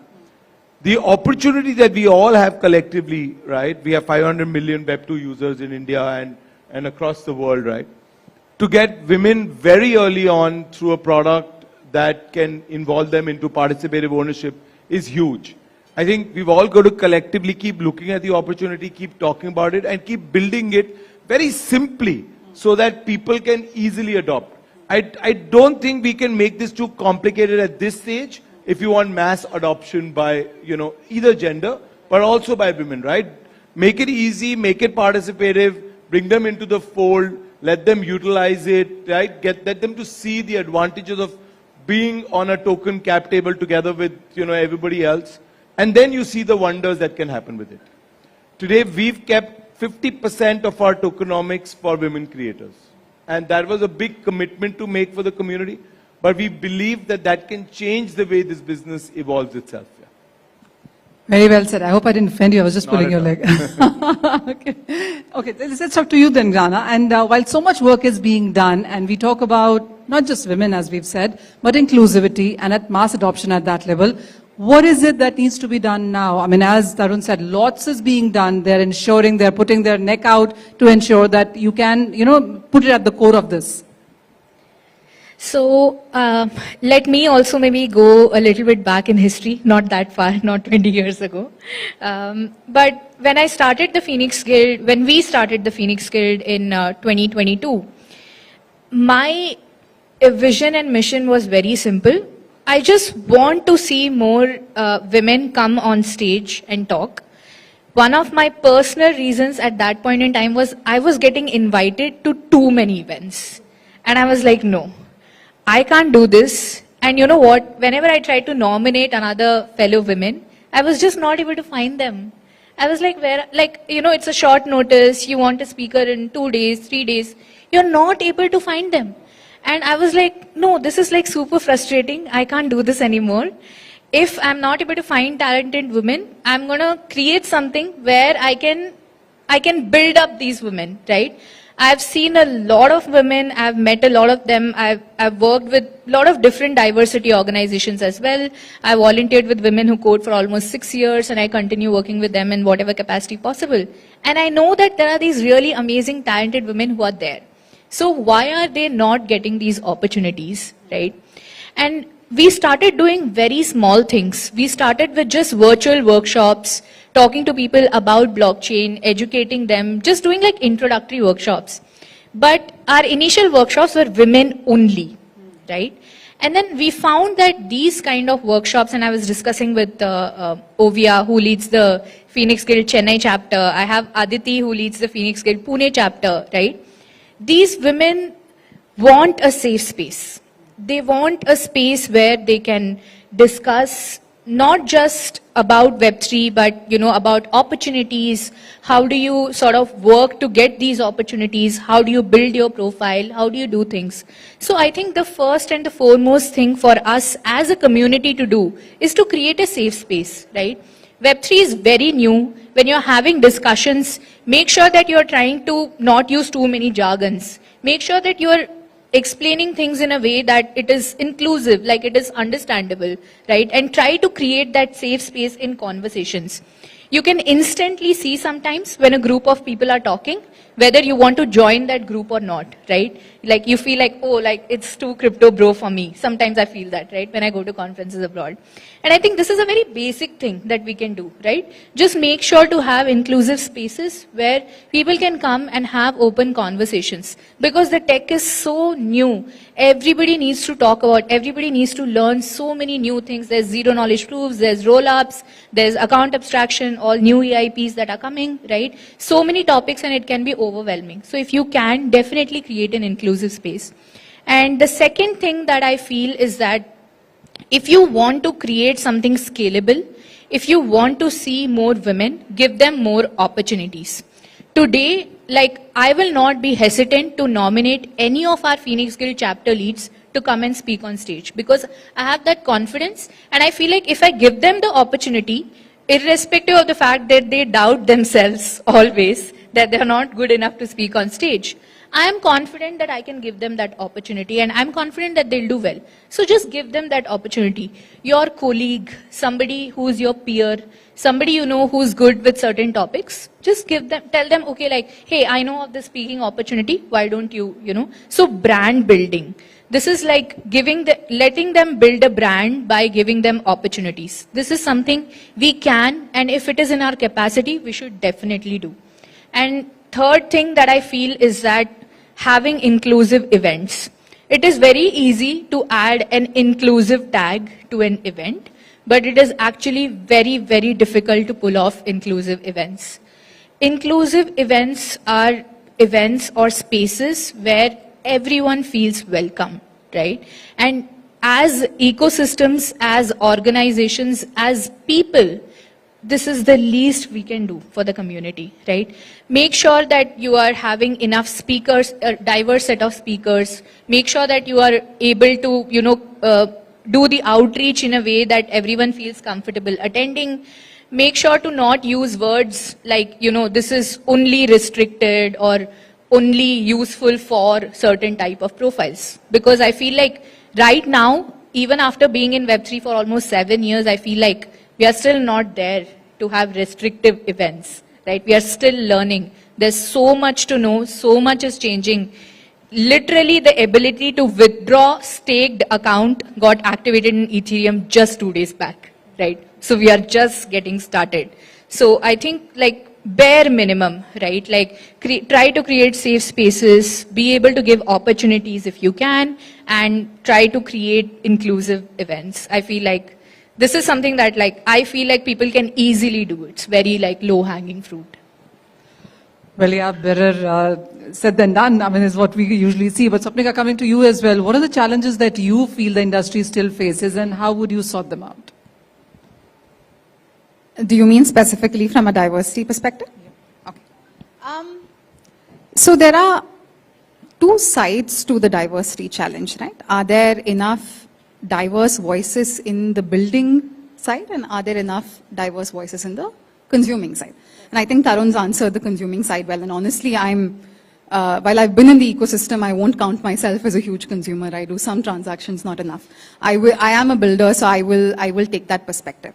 And the honest answer, Manisha, is I don't know, right? I think, and this is purely observational, but I've seen women in several verticals in this industry. I've seen a lot of them do community very, very well. I've seen a lot of them do what we call business development, right? Which is very simply sales. And sales is a bloody hard job, and I do it day in, day out. So I have a huge respect for it. The one place I really struggle to find women is on the dev front. I've interviewed between 70 to 80 folks in the last sort of year for my organization, and I must have spoken to 2 women. Right? And that makes it incredibly hard. You want to hire women. You want to sort of, I mean, you understand very intuitively the value of diversity at the table, but you can't if the ratio is that bad, right? And I don't have an answer to it. I don't have women in my team. I'm ashamed. I've led HR at a large organization.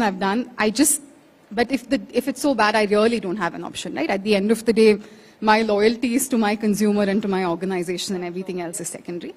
So that's sort of the struggle, and I simply don't have an answer. I think TPG does a fantastic job of sort of, bringing women, like giving them the space to do it. I think there are a few more organizations that do it. I think there's a lot more that needs to be done. All right. So let's talk about strategies then. We do understand the problem here, and yes, while we seem to be...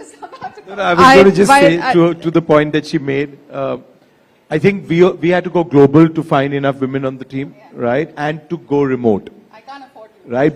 Actually, you may end up saving some money if you go global, but not to say that India doesn't have good talent, but talent is equally cost effective across the world now. And also going remote, right? I think a lot more women come back to work if they're remote. Our head of front end is out of Jaipur. She decided to move back from a big town into a small town and work from there. She's an excellent dev, right? Woman right on top. But because she is allowed to be at home, she has a little baby who she can take care of. She's far more comfortable, doing what she's doing. If we were to call her to Bombay or to Bangalore or to Pune and expect her to set up her entire life again, it may or may not have been the same case. So I think going remote and going global can get many more women onto the workplace. Yeah. So, that was exactly the question I was asking. What is the strategy then? And you've given us a part of strategy onto this one. And doesn't blockchain and Web3 and all of this in some sense tell you that you really don't have to come to an office and be there? You can work from... Actually, the whole world is doing this now, right? And now people are calling people back to work and there's inertia. But the word is decentralization. So I'm quite lucky, right? We have a Polish CTO who comes from this background and said, listen, we want to make a decentralized space. We want to have decentralized moderation for users on the platform. We want to have decentralized ownership. Why don't we have decentralized way of working in our development team? And he's really built the entire technology stack to be extremely composable, extremely decentralized. Anybody can work from anywhere and can add to the code and can easily compose it. So I think he had that mindset from the very beginning that he's going to allow for it to be very remote. In fact, the community team, the sales team, the marketing team comes to work, but the devs are all remote and go between Taiwan to Poland. And that also because we wanted to make sure that there were enough overlapping hours. Our entire design team is women, our entire product team is women, and a lot of the devs are women. And because we kept that filter, we said, okay, you can be wherever you want to be, but you must be of a certain gender, at least preferred to be of a certain gender. We were able to achieve what we've achieved. All right, there's so much to learn.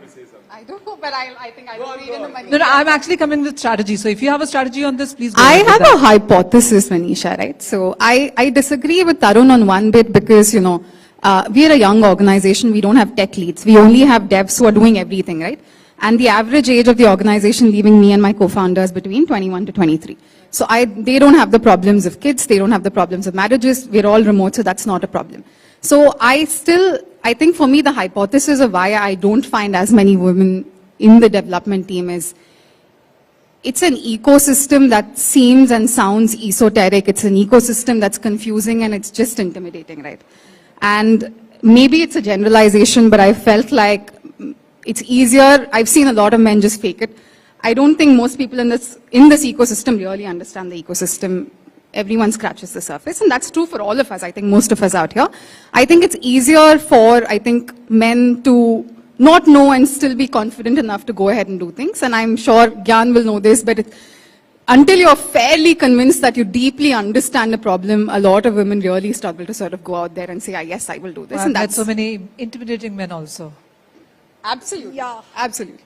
I mean, that may be true, and I think you have a real point there, and I think we've got to encourage women to take more risks and say, hey, I don't know it, but I know the first step and I'm going to walk down the path. And yes, a lot of men young men end up taking far more risks. I don't know why. I wouldn't hazard a guess. I'm not young anymore. But the fact is that, yes, they end up telling you a lot of things that they don't know also. We interview a lot of people that we realize aren't as intelligent about some of this stuff that they claim to be. And women are far more sincere about it. And we still go for women even if they don't know, because we are willing to invest in their knowledge, education. One of my marketing leads, and actually my co-founders here, she wrote to us yesterday saying, I'm going to do a whole Web3 marketing course globally, and will you pay for it? And I said, yeah, she comes from classic, PR, regular marketing, but she wanted to understand what GTM versus GTC is and so on and so forth. And she's willing to say, I don't know, and we very respect that, and we want to invest in her growth around that, yeah. Okay, you two have spoken enough now. Ravi, let me come to you then. So what is the challenge that you see? And as they have been talking about, how do you make this situation a welcoming one for the women or diversity, let's say? Sure. So at Coindcx, we recognize the importance of gender diversity in the blockchain and both the crypto industry. Our HR programs are in line with the future growth plans of Coindcx, and we continue to attract talent and forward and probably bring them in the world of crypto to retail investors. A recent initiative that was very successful in supporting work at Coindcx was the flexibility. They could choose their working hours. The company has since then come a very long way, but of course there's a huge road to cross and cover. Hence, our policies ensure that they achieve consistent growth and progress in this aspect. We currently have a gender ratio of about 20 to 25%, and we're working towards, continuing to work towards the recruiting and retaining the women and non-binary talent individuals across levels of the organization, and to ensure that they have equal access to opportunities and resources. Fair point that, and with that, it's all the time that we have on the panel, but thank you so much. There are various issues, but as pointed out, there's a lot being done. There are way more women now, as have been said. I just have one quick final question for all of you here. 5 years from now, Rajbi, how would you look at the space? Is enough being done? Is enough being done, or more needs to be done? Yes, I think quite grown. Yeah, I'd say it'll be way too long. It'll be very, very grown space in 5 years from now. It'll be revolutionary. Inclusivity, mass adoption, yes. Disparity, do you think all of that would be sorted? There's a long way to grow, but I think we'll be doing very well in that space as well in 5 years. I think it's very incumbent on all of us in the room and you have to divide this in two, right? One is what we do at the management, at the technology level, but the other is on the consumer side. I think while we want to do a lot around who we are and how many of us should be in this room, but also how many of the users who adopt this technology and how many of them are gender divided, I think it's very essential that we focus on that part of the business. And for me, actually, that part of the business grown to a certain significant level will be very, very happy, and we'll be in a good space then. Yeah, I would say, I think this is also a strategy if you want to take it as one. I would say that the need of the hour right now is education. You can term it as education for developers, education for people, education for non-crypto folks. I think if everyone at leadership level or potentially going to leadership level realizes that education should be a part of anything and everything Web3, I think we will be in a much better position 5 years down the line. To be very honest, I don't think it's going to be mass adoption in 5 years, but at least we would have figured out what are some key missing pieces for this mass adoption, because we would have been educated enough by then to figure this out. And I think right now that is a key missing piece. People are doing events, people are doing, there are a lot of initiatives that are ongoing, but there isn't too much key focus or investment in the education space, largely because it's not a quick buck making scenario, right? But if you realize that it is one of the biggest blockers in Web3, people are not aware. Like, there are not enough developers who know how to develop. There are not enough marketing PR folks who know how to strategize to actually build a brand for a product. And if we start looking at some of these flaws and start working towards this, start investing in this, I think 5 years down the line, we'll be having an altogether different conversation. Not enough women, not enough marketing people, not enough sales people. What are we really lacking right now? If you ask me, where will we be 5 years down the line, Manisha, I will say I don't know. I'm sorry, I'm answering a lot of questions with I don't know today.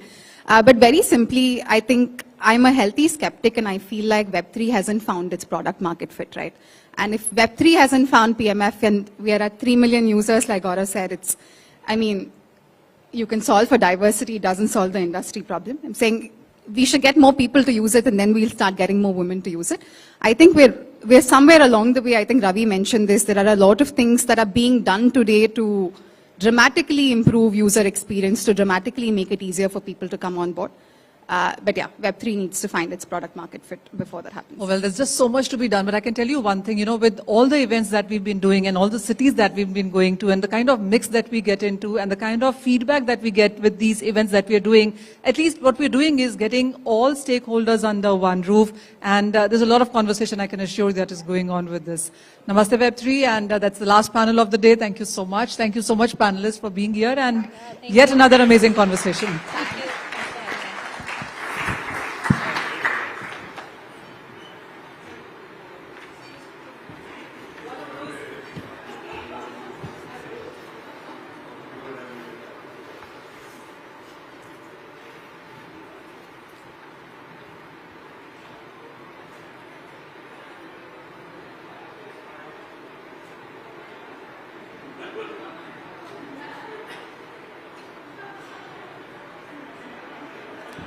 Thank you everybody. Thank you for that wonderful discussion, and it's been a wonderful day full of informative sessions. But before we bring this event to a close, may I request Mr. Gaurav Arora, SVP DeFi Initiatives, Coindcx, to come back on stage for a vote of thanks.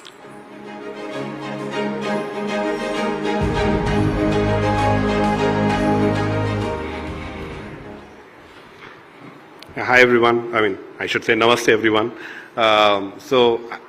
This was for me a really interesting session. Every city we've been to, this is the third session. We've actually had a completely different set of people, completely different set of conversations. Just seeing the kind of age group that has come here, the diversity that has come here, the conversations that happen. It's super exciting and super encouraging. I hope all of you found it also very useful. I personally took a lot of things away. Learned a lot from every session, Varun's session. There was a great tidbit on, Digi Yatra. I am going to go read the FAQs. I think the conversations on diversity very relevant. Would have loved to see way more representation in this room. Hopefully the next time we come back here, that will improve. So, go back from here. Talk about Web3, talk about what you've learned. And if there's one thing that you take away, this is just a stepping stone. I think there's just a lot more to explore. Like I said, this is the inception moment of the Big Bang. There's a lot more coming. Come join the bandwagon. Come learn. Come bring in your diverse perspectives, because evolution loves diversity. The more different types of stimulus it gets, the more it grows, the faster it grows. So really looking forward to having all of you come here. Thanks a lot for everybody taking out the time. People from the community. This is really a community thing.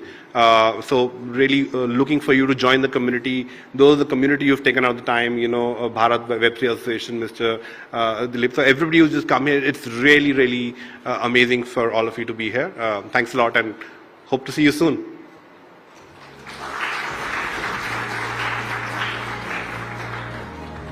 Thank you Gaurav so much, and that brings us to the end of Forbes India and Coindcx present Namaste Web3, making India Web3 ready, supported by Bharat Web3 Association, Pune edition. Hope you have joined the Telegram channel Namaste Web3 movement. Those of you who have missed it, please scan the code and join the channel. I'm seeing a lot of mobiles going up. All right, with that, it's a big thank you. And of course, Namaste Web3.